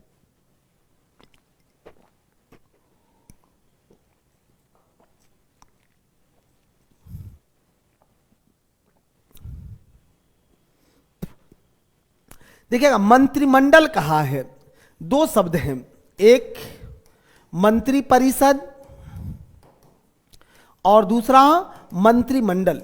तो सर मंत्रिमंडल एक छोटा स्वरूप है जिसमें केवल कैबिनेट मंत्री होते हैं, इसमें केवल कैबिनेट मंत्री होते हैं। जबकि मंत्रिपरिषद में कैबिनेट, राज्य मंत्री स्वतंत्र प्रभार, केवल राज्य मंत्री भी, उप मंत्री भी, ये सब मंत्री परिषद में रहते हैं। तो मंत्री परिषद के मीटिंग में ये सब हिस्सा लेंगे, लेकिन मंत्रिमंडल के मीटिंग में केवल कैबिनेट मंत्री हिस्सा लेता है। कैबिनेट मंत्री हिस्सा लेता है, केवल कैबिनेट मंत्री हिस्सा लेता है। ठीक है, मंत्री परिषद कहेगा ना, उसमें सब लोगों को बुला के ले जाइएगा। राष्ट्रपति किसकी लिखित सलाह पर आपातकाल की घोषणा करता है? राष्ट्रपति किसकी लिखित सलाह पर आपातकाल की घोषणा करता है? बहुत बढ़िया सर, राष्ट्रपति किसकी सलाह पर आपातकाल की घोषणा करता है? कमाल का क्वेश्चन है। इसे भी 44वें संविधान संशोधन में लाया गया है सर, कि किसकी सलाह पर आपातकाल की घोषणा करता है? प्रधानमंत्री के सलाह पर लोकसभा अध्यक्ष प्रधानमंत्री की अध्यक्षता में केंद्रीय मंत्रिमंडल किसकी सर आपातकाल के सेंस में यही पर मंत्रिमंडल की चर्चा किया गया है कि राष्ट्रपति मंत्रिमंडल के लिखित परामर्श पर आपातकाल की घोषणा करता है, जो अनुच्छेद 352 में है। अनुच्छेद 352 में राष्ट्रीय आपात है। अनुच्छेद 352 में राष्ट्रीय आपात है मेरे दोस्त। राष्ट्रीय आपात कितने आधारों पर? तो युद्ध के आधार पर, बाह्य आक्रमण के आधार पर, और सशस्त्र विद्रोह के आधार पर मंत्रिमंडल के लिखित परामर्श से इसकी घोषणा करता है। जी हां, प्रश्नकाल के बाद लोकसभा के किसी सदस्य द्वारा जनता के महत्व के किसी निश्चित विषय पर विचार विमर्श हेतु कार्यकारी का ध्यान आकर्षण के लिए रखा गया प्रस्ताव क्या है? क्या प्रस्ताव है सर? अब बताओ, ध्यान आकर्षण के लिए लोकसभा में जो प्रस्ताव लाया जाए उसे क्या कहते हैं? उसे क्या कहा जाता है?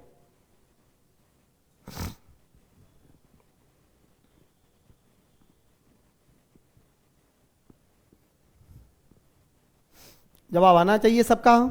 बहुत बढ़िया, सबने अच्छा लिखा है।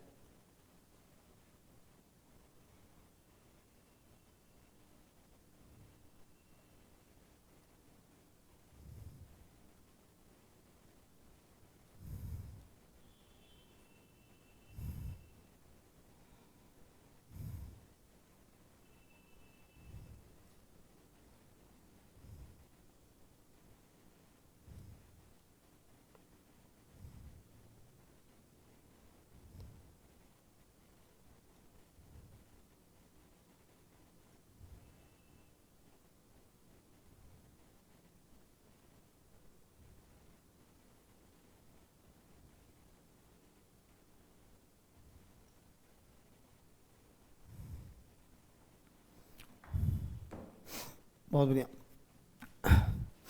चलिए, किसके द्वारा? सबने अच्छा लिखा है सर। सुनो, इसी को बोलते हैं हम लोग ध्यान आकर्षण प्रस्ताव। क्या बोला जाता है? ध्यान आकर्षण प्रस्ताव। जी हाँ, फास्ट कर रहे हैं मेरे भाई, चलिए फास्ट करते रहेंगे, ठीक है। सबसे पुराना वेद कौन सा है? सबसे पुराना वेद किसे माना जाता है दोस्त? सबसे पुराना वेद कौन सा है? सबसे पुराना वेद कौन सा है? जवाब आना चाहिए सबका।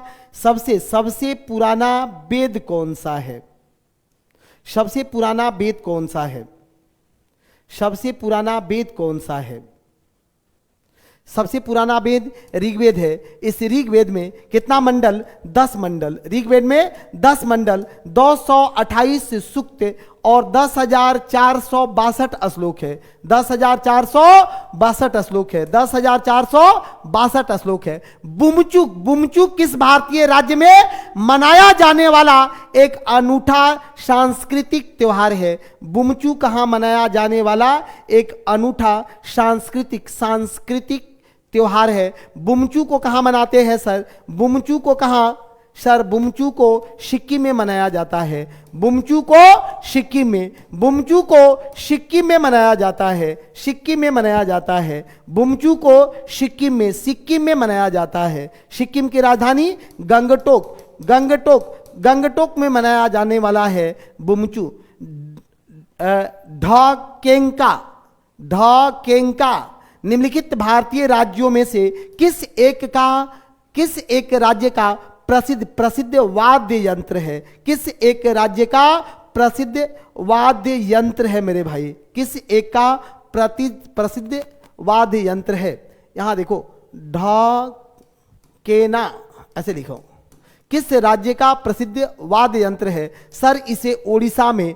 किस एक राज्य का प्रसिद्ध वाद्य यंत्र है? ओडिशा का है। किस राज्य का है? ओडिशा में। किस राज्य में मनाया जाता है? ओडिशा में मनाया जाता है। जी हाँ, झिझिया नृत्य का भारत के किस राज्य में जन्म हुआ था? झिझिया नृत्य का भारत के किस राज्य में जन्म हुआ था? ये झिझिया का जन्म कहाँ हुआ था? बिहार, पश्चिम बंगाल, राजस्थान, एक से अधिक इनमें से कोई नहीं। झिझिया का जन्म कहाँ हुआ था? जवाब आना चाहिए सबका सर।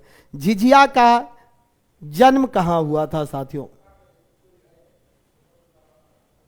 सर झिझिया कहाँ? तो झिझिया नृत्य बिहार का है। झिझिया कहाँ का है? बिहार का है। झिझिया बिहार में है। झिझिया बिहार में है। पंडित बुद्धादित्य मुखर्जी निम्न में से किस संगीत वाद्य यंत्र से जुड़े हैं? पंडित बुद्धादित्य मुखर्जी निम्न में से किस संगीत वाद्य यंत्र से जुड़े हैं? पंडित बुद्धादित्य मुखर्जी किस वाद्य यंत्र से जुड़े हैं? बुद्धादित्य मुखर्जी किस वाद्य यंत्र से जुड़े हैं साथियों? तबला, सितार, बीड़ा, ये किस वाद्य यंत्र से जुड़े हैं? पंडित बुद्धादित्य जी ये सितार वादक हैं। क्या बजाते हैं सर? सितार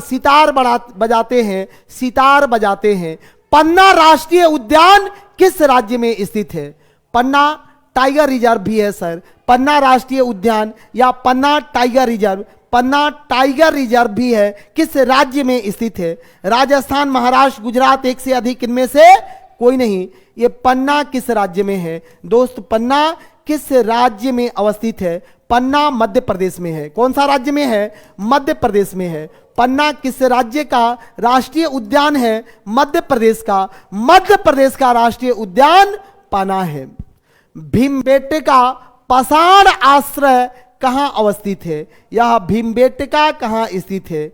भीमबेटका कहाँ स्थित है? सर भीमबेटका की चित्रकारी बहुत बढ़िया। भीमबेटका कहाँ स्थित है मेरे दोस्त? भीमबेटका एक पाषाण कालीन स्थल है जो कहाँ स्थित है? मध्य प्रदेश में। ये स्थित है मध्य प्रदेश में। भीमबेटका मध्य प्रदेश में। भीमबेटका कहाँ स्थित है? मध्य प्रदेश में। भीमबेटका मध्य प्रदेश में स्थित है। भीमबेटका मध्य प्रदेश में। ये भी गलत करिएगा, कैसे काम चलेगा सर? भीमबेटका मध्य प्रदेश में। मंगल ग्रह की चट्टान और मिट्टी के नमूनों को पृथ्वी पर वापस लाने के लिए प्रयास के तहत नासा ने डॉट के लिए 2 और छोटे हेलीकॉप्टर लॉन्च किए हैं। कौन सा हेलीकॉप्टर लॉन्च किया है? मंगल ग्रह की चट्टान और मिट्टी के नमूनों को पृथ्वी पर लाने के लिए नासा ने कौन से 2 छोटे हेलीकॉप्टर को लॉन्च किया है? मंगल ग्रह की चट्टानों और मिट्टी के नमूनों को पृथ्वी पर वापस लाने के लिए अपने प्रयास के तहत नासा ने मंगल के लिए, तो मंगल से लाएगा तो किसके लिए करेगा सर? तो मंगले के लिए करेगा ना, ये तो सोच लेना था। किसके लिए? मंगल के लिए। ये देखो ना, मंगल ग्रह की चट्टानों और मिट्टी के नमूनों को पृथ्वी पर लाने के लिए अपने प्रयासों के तहत नासा ने मंगल के लिए 2 और छोटे हेलीकॉप्टर लॉन्च किए हैं। मंगल से लाना है तो मंगले के लिए, केवल सोच के मार देना था। बताइए इसमें कोई एक्स्ट्रा इंफॉर्मेशन की जरूरत है? कहिए यस, नहीं है सर, कोई इंफॉर्मेशन की जरूरत नहीं है। क्वेश्चन को एकाग्र होकर पढ़ लेना है, पढ़िएगा जवाब सही निकल जाएगा, पढ़ने के साथ ही जवाब एकदम सही हो जाएगा। डॉट डॉट राज्य में छत वर्षा जल संचयन अनिवार्य है। किस राज्य में छत वर्षा जल का संचयन अनिवार्य रूप से किया गया है? किस राज्य में छत वर्षा जल का संचयन किया गया है? तमिलनाडु, हरियाणा, असम, एक से अधिक, इनमें से कोई नहीं। सर किस राज्य में किया गया है? किस राज्य में? हाँ, क्वेश्चन में ही आंसर है। बहुत अच्छे भाई, चलो तमिलनाडु में सर जल संचयन अनिवार्य कर दिया गया है। तमिलनाडु में जल संचयन अनिवार्य कर दिया गया है, तमिलनाडु में नहीं भाई। तमिलनाडु में प्रत्येक एक व्यक्ति को अपने घरों पर जल संचय करना अनिवार्य कर दिया गया है, अनिवार्य कर दिया गया है। भारत में किस प्रकार के वनों का क्षेत्रफल सबसे ज्यादा है? सर भारत में सबसे ज्यादा वनों का क्षेत्रफल किस प्रकार का है?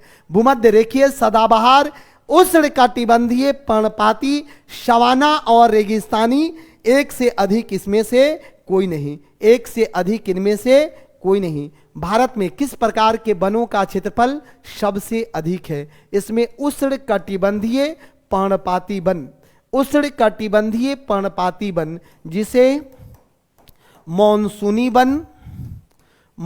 वन कहते हैं। इसी को पतझड़ वन कहा जाता है, पतझड़ वन कहते हैं। मॉनसूनी वन या पतझड़ वन, इसी को मॉनसूनी या पतझड़ वन कहा जाता है। मॉनसूनी या पतझड़ वन जो भारत के मैदानी क्षेत्रों में सबसे ज्यादा पाया जाता है। भारतीय संसद के ऊपरी सदन को किस नाम से जाना जाता है? सर भारतीय संसद के ऊपरी सदन को किस नाम से जानते हैं? राज्यसभा को ऊपरी सदन कहते हैं। लोकसभा को निचली सदन कहते हैं, निचली सदन कहते हैं। एक शब्द और याद रखिएगा कि सर राज्यसभा को राज्यों का सदन कहते हैं, जबकि लोकसभा को लोगों का सदन या लोकप्रिय सदन बोलते हैं। लोगों का सदन या लोकप्रिय सदन बोलते हैं राज्यसभा को। तो ऊपरी सदन राज्यसभा है भाई। वह कौन सा घर है जहां अध्यक्ष उस घर का सदस्य नहीं होता है? बढ़िया क्वेश्चन है सर, वह कौन सा घर है? सेशन को एक बार लाइक कर दीजिए, सब लोग लाइक कर दो।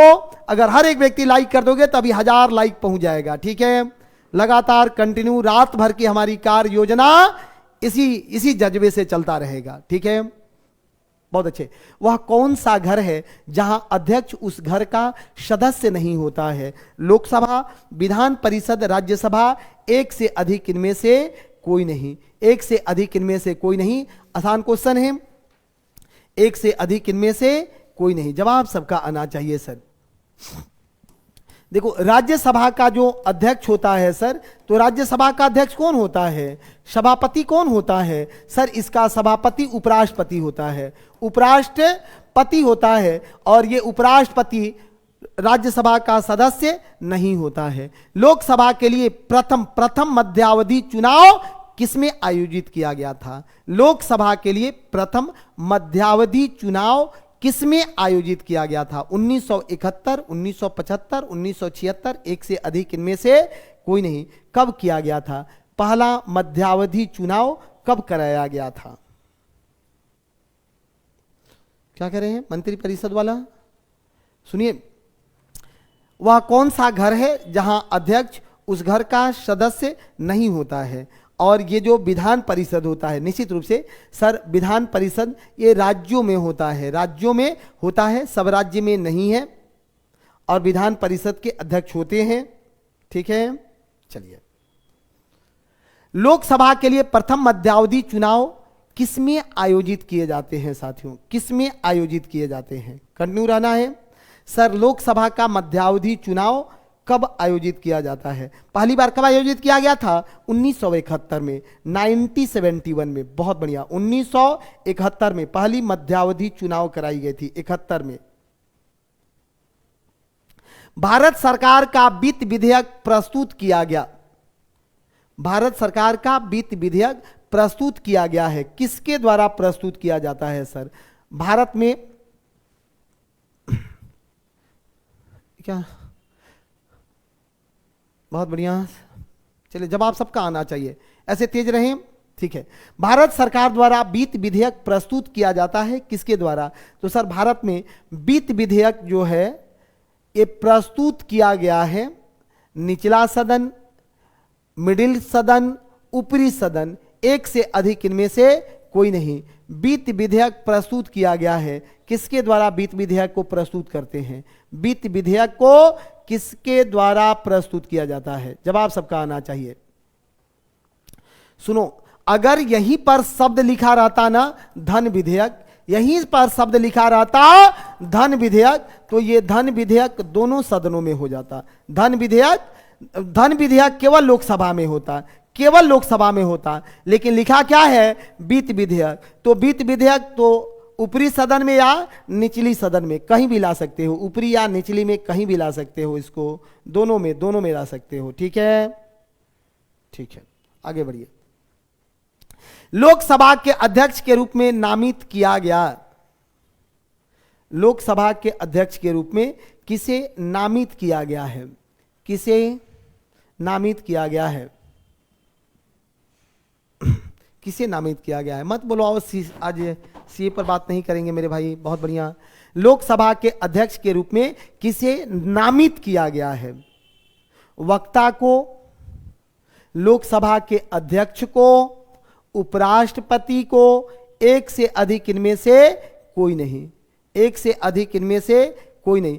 तो भाई लोकसभा के अध्यक्ष के रूप में नामित किया गया है लोकसभा के अध्यक्ष को, कि लोकसभा का अध्यक्ष ही लोकसभा का अध्यक्ष ही लोकसभा का अध्यक्ष होगा, लोकसभा का अध्यक्ष ही लोकसभा का अध्यक्ष होगा, अध्यक्ष ही अध्यक्ष होगा।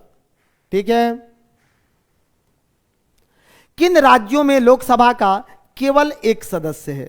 कहां लोकसभा के केवल एक सदस्य है? कहां लोकसभा के केवल एक सदस्य है मेरे दोस्त? तो लोकसभा का सबसे छोटा सीट कौन सा है?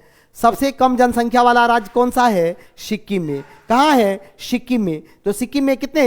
एक सदस्य। सिक्किम में एक सदस्य है, सिक्किम में सिर्फ एक सदस्य है। किस भारतीय राज्य की पहली महिला मुख्यमंत्री थी? किस भारतीय राज्य की पहली महिला मुख्यमंत्री बनी थी?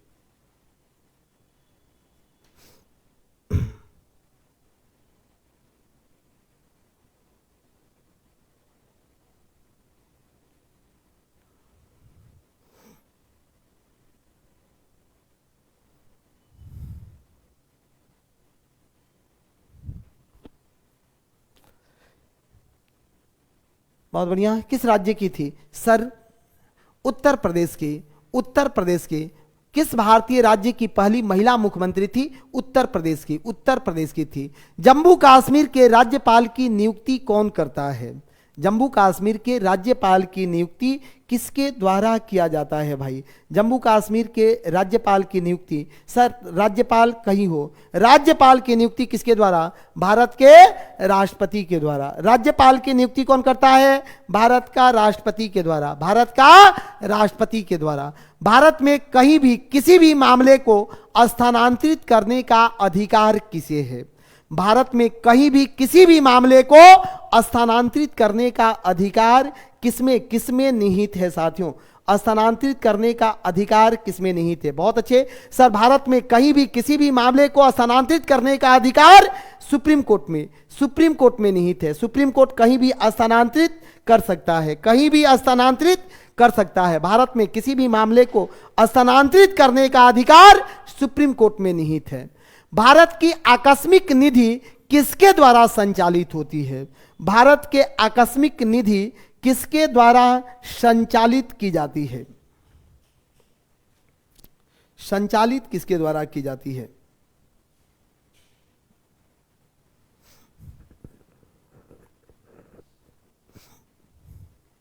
सबका जवाब आना चाहिए। सेशन को एक बार लाइक कर दीजिए, सब लोग लाइक कर दो मेरे भाई, ठीक है।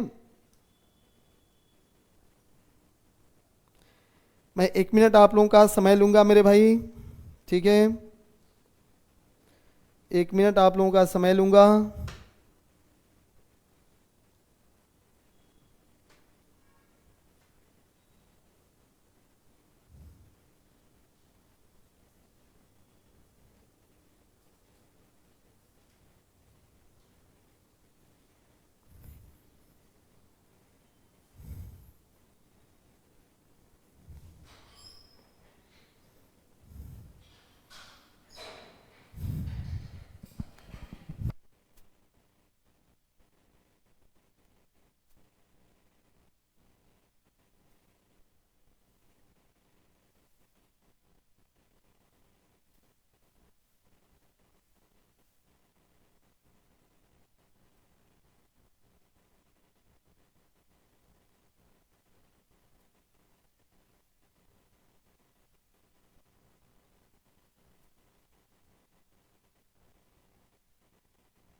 मुट्ठी राष्ट्रपति जिनकी पद पर रहते हुए मृत्यु हो गई। भारत के मुस्लिम राष्ट्रपति, भारत के मुस्लिम राष्ट्रपति, भारत के मुस्लिम राष्ट्रपति जिनकी पद पर रहते हुए मृत्यु हो गई।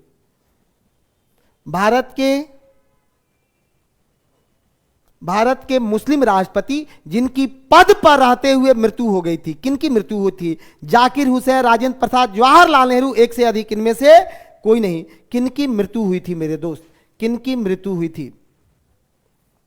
पद पर रहते हुए मृत्यु किनकी हुई थी? सर जाकिर हुसैन की। किनकी मृत्यु हुई थी? जाकिर हुसैन की। जाकिर हुसैन की। जाकिर हुसैन राष्ट्रपति कब से कब तक थे?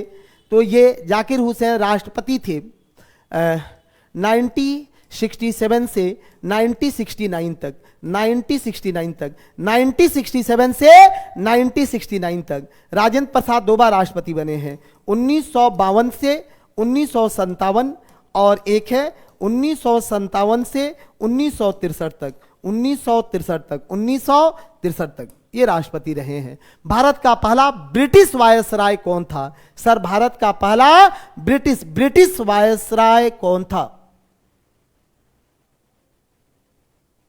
धन विधेयक, वित्त विधेयक, धन विधेयक, वित्त विधेयक। अनुच्छेद 110 में धन विधेयक की चर्चा है, अनुच्छेद 117 में वित्त विधेयक की चर्चा है मेरे भाई। धन विधेयक, किसी भी विधेयक को लोकसभा का अध्यक्ष प्रमाणित करता है कि कौन सा विधेयक धन विधेयक है और कौन सा विधेयक वित्त विधेयक है। वित्त विधेयक है, लोकसभा का अध्यक्ष इसे प्रमाणित करता है, ठीक है।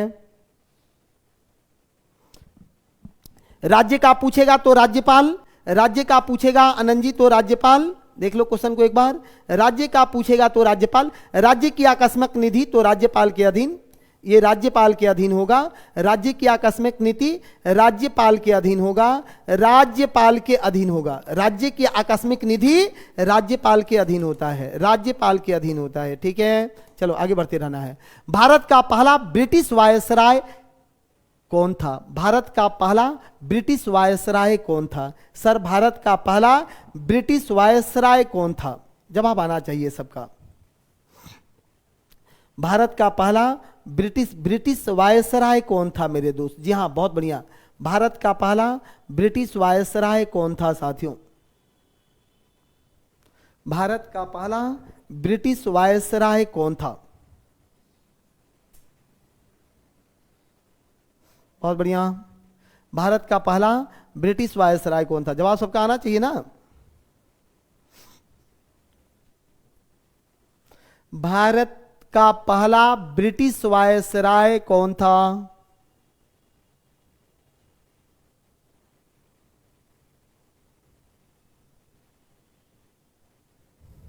इनमें से कोई नहीं, इनमें से कोई नहीं।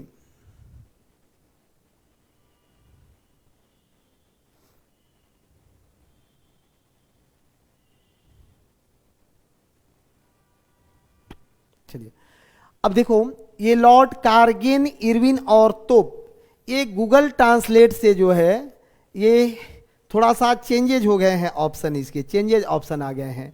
भारत का सबसे लंबा गलियारा कौन है? भारत का सबसे लंबा गलियारा कौन है?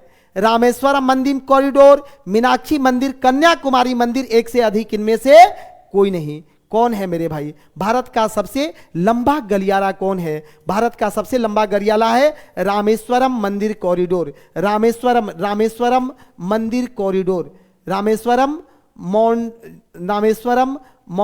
देखते रहो, भारत का सबसे लंबा गलियारा है रामेश्वरम मंदिर कॉरिडोर, रामेश्वरम मंदिर कॉरिडोर। कौन है? रामेश्वरम मंदिर कॉरिडोर है, रामेश्वरम मंदिर कॉरिडोर है। ठीक है, ये मीनाक्षी मंदिर तमिलनाडु में, मीनाक्षी मंदिर तमिलनाडु में है, मीनाक्षी मंदिर तमिलनाडु में है। कन्याकुमारी तो ये भी तमिलनाडु में, कन्याकुमारी भी तमिलनाडु में। वर्ष 2014 में शांति के लिए नोबेल पुरस्कार किसने जीता था? वर्ष 2024 में शांति का नोबेल पुरस्कार किसने जीता था साथियों? मलाला यूसुफजई और कैलाश सत्यार्थी ने। किसने जीता था? मलाला यूसुफजई और कैलाश सत्यार्थी ने। किसने जीता था? मलाला यूसुफजई और कैलाश सत्यार्थी।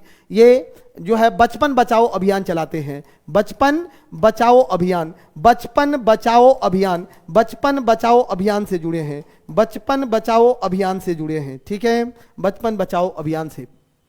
पहली महिला एयरलाइन पायलट कौन थी? पहली महिला एयरलाइन पायलट कौन थी? पहली महिला एयरलाइन पायलट कौन थी मेरे दोस्त? भारत की पहली महिला एयरलाइन पायलट कौन थी? दुर्गा बनर्जी। क्या नाम रहा है? दुर्गा बनर्जी। दुर्गा बनर्जी थी, दुर्गा बनर्जी रही है, दुर्गा बनर्जी नाम था। यहां बोल है भारतीय अंतरिक्ष कार्यक्रम के जनक कौन थे? सर भारतीय अंतरिक्ष कार्यक्रम के जनक किन्हें माना जाता है? ठीक है, भारतीय अंतरिक्ष कार्यक्रम के जनक किन्हें माना जाता है? विक्रम साराभाई को। भारतीय अंतरिक्ष कार्यक्रम का जनक किन्हें माना जाता है? विक्रम साराभाई को। विक्रम साराभाई को किन्हें माना जाता है? सर विक्रम साराभाई को। किन्हें जनक माना जाता है? विक्रम साराभाई को। विक्रम साराभाई को जनक माना जाता है। त्योहारों का शहर कौन है? त्योहारों का शहर किसे कहा जाता है? सर त्योहारों का शहर कौन है? त्योहारों का शहर किस शहर को कहते हैं? त्योहारों का शहर किसको कहते हैं?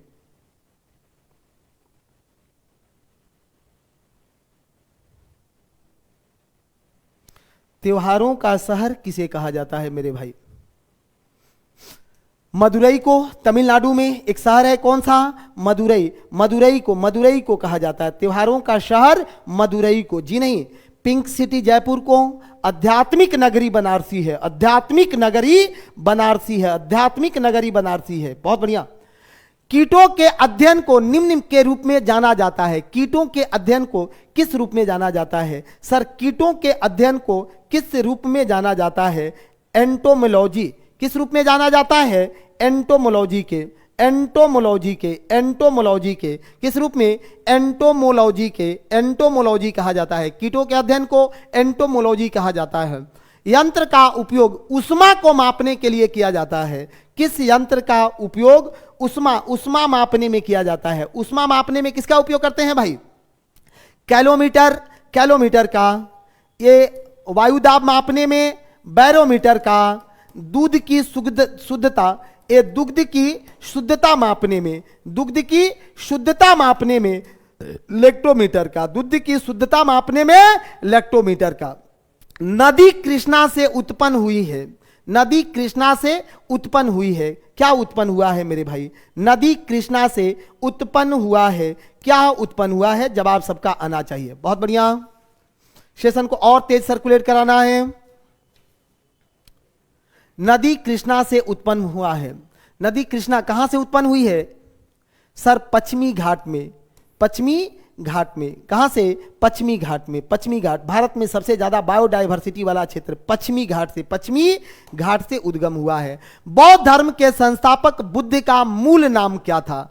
सर बुद्ध के बचपन का नाम क्या था? बुद्ध के बचपन का नाम क्या था? साथियों बुद्ध के बचपन का नाम क्या था मेरे दोस्त? बुद्ध के बचपन का नाम सिद्धार्थ था। बुद्ध के बचपन का नाम सिद्धार्थ था। बुद्ध के बचपन का नाम क्या था मेरे भाई? सिद्धार्थ था। ठीक है। पिताजी सुधोधन शाक्यगढ़ के प्रधान लुम्बिनी में रुमिनदेई गांव में इनका जन्म हुआ था। अरब सागर की रानी किसे कहा जाता है? अरब सागर की रानी किसको कहते हैं? अरब सागर की रानी,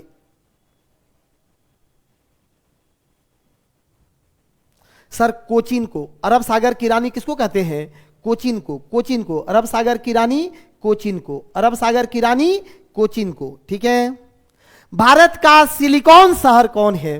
भारत का सिलिकॉन शहर कौन है मेरे दोस्त? बेंगलोर, गोवा, जयपुर, एक से अधिक इनमें से कोई नहीं। भारत का सिलिकॉन शहर कौन है? भारत का सिलिकॉन शहर बेंगलोर है। भारत का सिलिकॉन शहर बेंगलोर है। विज्ञान का शहर बेंगलोर है। स्पेस नगरी बेंगलोर है। स्पेस नगरी बेंगलोर है। ध्वनि और ध्वनि तरंगों का अध्ययन क्या कहलाता है साथियों? ध्वनि और ध्वनि तरंगों का अध्ययन क्या कहलाता है? जवाब सबका आना चाहिए। ध्वनि और ध्वनि तरंगों का अध्ययन क्या कहलाता है मेरे भाई?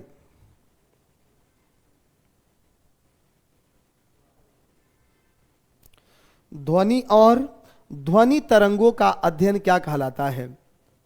सर ये ध्वनिकी कहलाता है। ये ध्वनिकी कहलाता है। ध्वनि और ध्वनि तरंगों का अध्ययन ध्वनिकी कहलाता है। ध्वनिकी कहलाता है। ध्वनिकी कहलाता है। ध्वनिकी कहलाता है ये। ठीक है। भूकंप की तीव्रता की रिकॉर्डिंग और उत्पत्ति के लिए उपयोग किया जाने वाला उपकरण क्या है? भूकंप की तीव्रता और रिकॉर्डिंग और की उत्पत्ति के लिए उपयोग किया जाने वाला उपकरण कौन है? जल्दी बताओ कि किस उपकरण पर इसका माप करते हैं। उपकरण बताना है मेरे भाई। तो उपकरण क्या है? सिस्मोग्राफ पर। किसका माप करते हैं? सिस्मोग्राफ पर। किससे माप करते हैं? सिस्मोग्राफ। सिस्मोग्राफ से माप करते हैं इसका। सिस्मोग्राफ से माप करते हैं। ध्वनि स्तर जबकि एक रॉकेट ले रहा है। ध्वनि स्तर जबकि एक रॉकेट ले रहा है। क्या? ध्वनि स्तर जबकि एक रॉकेट ले रहा है। सर 130 डेसिबल, 130 डेसिबल का ध्वनि एक रॉकेट लेकर के चलता है। कितना डेसिबल? 130 डेसिबल ध्वनि का स्तर एक रॉकेट ले रहा होता है। 130 डेसिबल को, 130 डेसिबल को कितना लेता है? 130 डेसिबल को। जी हां 130 डेसिबल को। 130 डेसिबल। डेसिबल बहुत हेवी लेता है रॉकेट मेरे भाई। 130 डेसिबल। ठीक है। कंटिन्यू रहिए। विश्व प्रेस स्वतंत्रता दिवस कब मनाया जाता है? सर विश्व प्रेस स्वतंत्रता दिवस 3 मई को। विश्व प्रेस स्वतंत्रता दिवस 3 मई को। विश्व प्रेस स्वतंत्रता दिवस 3 मई को मनाया जाता है। 3 मई को मनाया जाता है। संयुक्त राष्ट्र संगठन का मुख्यालय किस शहर में स्थित है? संयुक्त राष्ट्र संगठन का मुख्यालय कहां स्थित है? कनाडा, स्पेन, न्यूयॉर्क, एक से अधिक इनमें से कोई नहीं। एक से अधिक इनमें से कोई नहीं। संयुक्त राष्ट्र संघ का मुख्यालय कहां स्थित है? साथियों संयुक्त राष्ट्र संघ का मुख्यालय यूएसए के न्यूयॉर्क में। कहां स्थित है? यूएसए के न्यूयॉर्क में। यूएसए के न्यूयॉर्क में स्थित है। यूएसए के न्यूयॉर्क में स्थित है मेरे भाई। केप ऑफ इंडिया पुस्तक किसके द्वारा लिखी गई थी? केप ऑफ इंडिया पुस्तक किसके द्वारा लिखी गई थी? जवाब आना चाहिए सबका कि सर केप ऑफ इंडिया पुस्तक किसके द्वारा लिखी गई थी? केप ऑफ इंडिया पुस्तक किसके द्वारा लिखा गया था? केप ऑफ इंडिया पुस्तक को किसने लिखा था? एनी बेसेंट ने। केप ऑफ इंडिया पुस्तक को किसने लिखा था? एनी बेसेंट ने। केप ऑफ इंडिया को लिखा था एनी बेसेंट ने लिखा था मेरे भाई। इसे एनी बेसेंट ने लिखा था। श्रीलंका की राजधानी कहां है दोस्त? श्रीलंका की राजधानी कहां है मेरे भाई? श्रीलंका की राजधानी कहां है?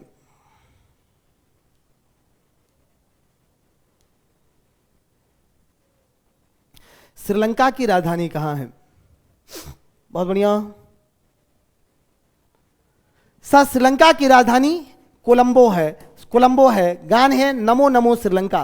कौन सा राष्ट्रगान है? नमो नमो श्रीलंका, नमो नमो श्रीलंका। विकलांगों के लिए बात करने वाले एटीएम का परिचय देने वाला भारत का पहला बैंक कौन है?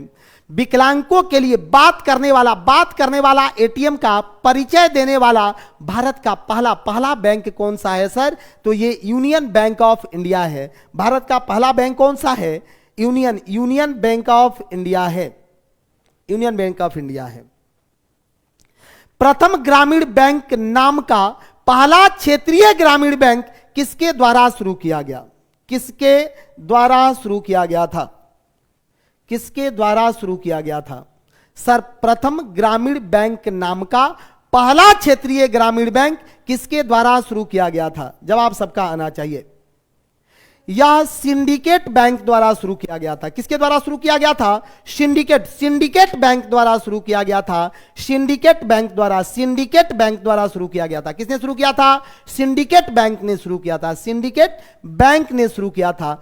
भारतीय पूंजी के साथ शुरू करने वाला पहला भारतीय बैंक कौन है? भारतीय पूंजी के साथ शुरू करने वाला पहला भारतीय बैंक कौन सा है सर? भारतीय पूंजी के साथ शुरू होने वाला पहला भारतीय बैंक कौन है? जवाब दिए जाना चाहिए साथियों। पहला भारतीय पूंजी के साथ शुरू करने वाला पहला भारतीय बैंक पंजाब नेशनल बैंक है।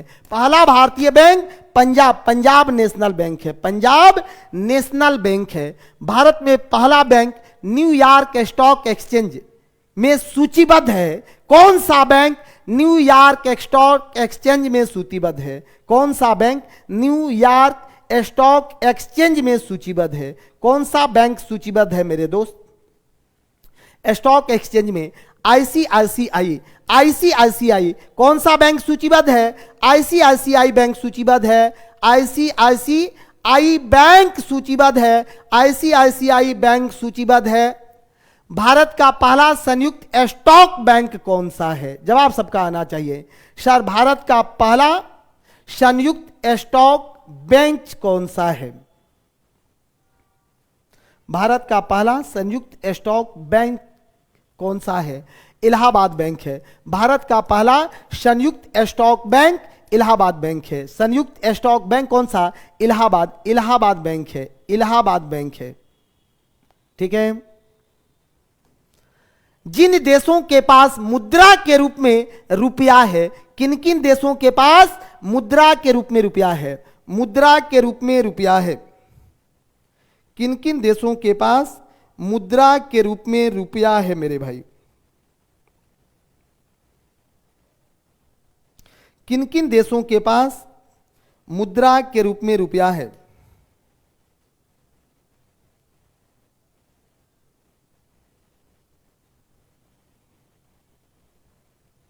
किन किन देशों के पास मुद्रा के रूप में रुपया है? बहुत बढ़िया sir. Bharat, Mauritius, Nepal, Pakistan, Sri Lanka. Bharat, Mauritius, Nepal, Pakistan, Sri Lanka. Bharat, Mauritius, Nepal, Pakistan, Sri Lanka. Bharat, Mauritius, Nepal, Pakistan और श्रीलंका के पास है। नोबेल पुरस्कार पाने वाले पहले एशियाई कौन थे? नोबेल पुरस्कार पाने वाला पहला एशियाई कौन थे?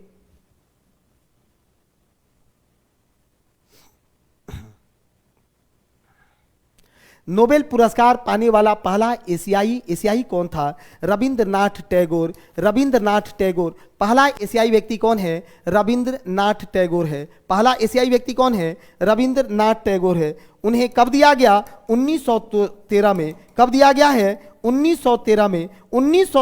1913 में नोबेल पुरस्कार दिया गया है। कब दिया गया? 1913 में नोबेल पुरस्कार दिया गया। प्रथम गैर यूरोपीय व्यक्ति हैं। प्रथम गैर यूरोपीय व्यक्ति है। यूरोपीय व्यक्ति हैं जिन्हें यह नोबेल मिला था। प्रथम एशियाई व्यक्ति हैं जिन्हें यह नोबेल मिला था। उनकी रचना गीतांजलि के लिए। उनकी रचना गीतांजलि के लिए। किसके लिए नोबेल मिला है? उनकी रचना गीतांजलि के लिए। गीतांजलि के लिए यह नोबेल मिला हुआ है। ठीक है, बहुत बढ़िया। भारत में अंतर्राष्ट्रीय एयरपोर्टों की संख्या कितनी हो गई है? भारत में अंतर्राष्ट्रीय एयरपोर्ट की संख्या कितना हो गया है? कितना हो गया है मेरे भाई? अभी भारत में अंतर्राष्ट्रीय एयरपोर्ट की संख्या कितना हो गया है?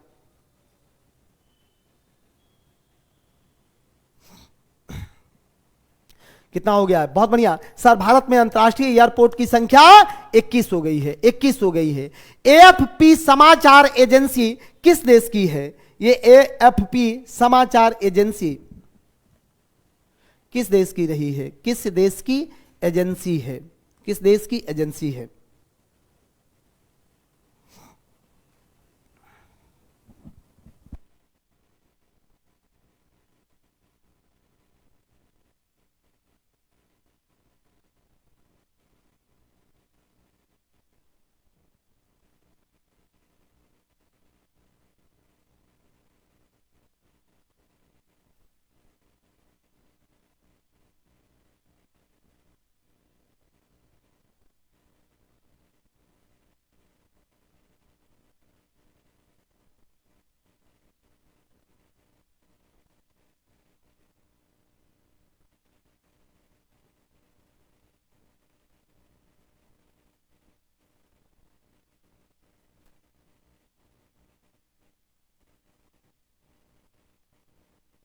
जवाब आना चाहिए। बहुत बढ़िया, बहुत बढ़िया सर। ये देखो ये एफपी सर, ये फ्रांस लगा हुआ है, फ्रांस लगा हुआ है। कहां का है?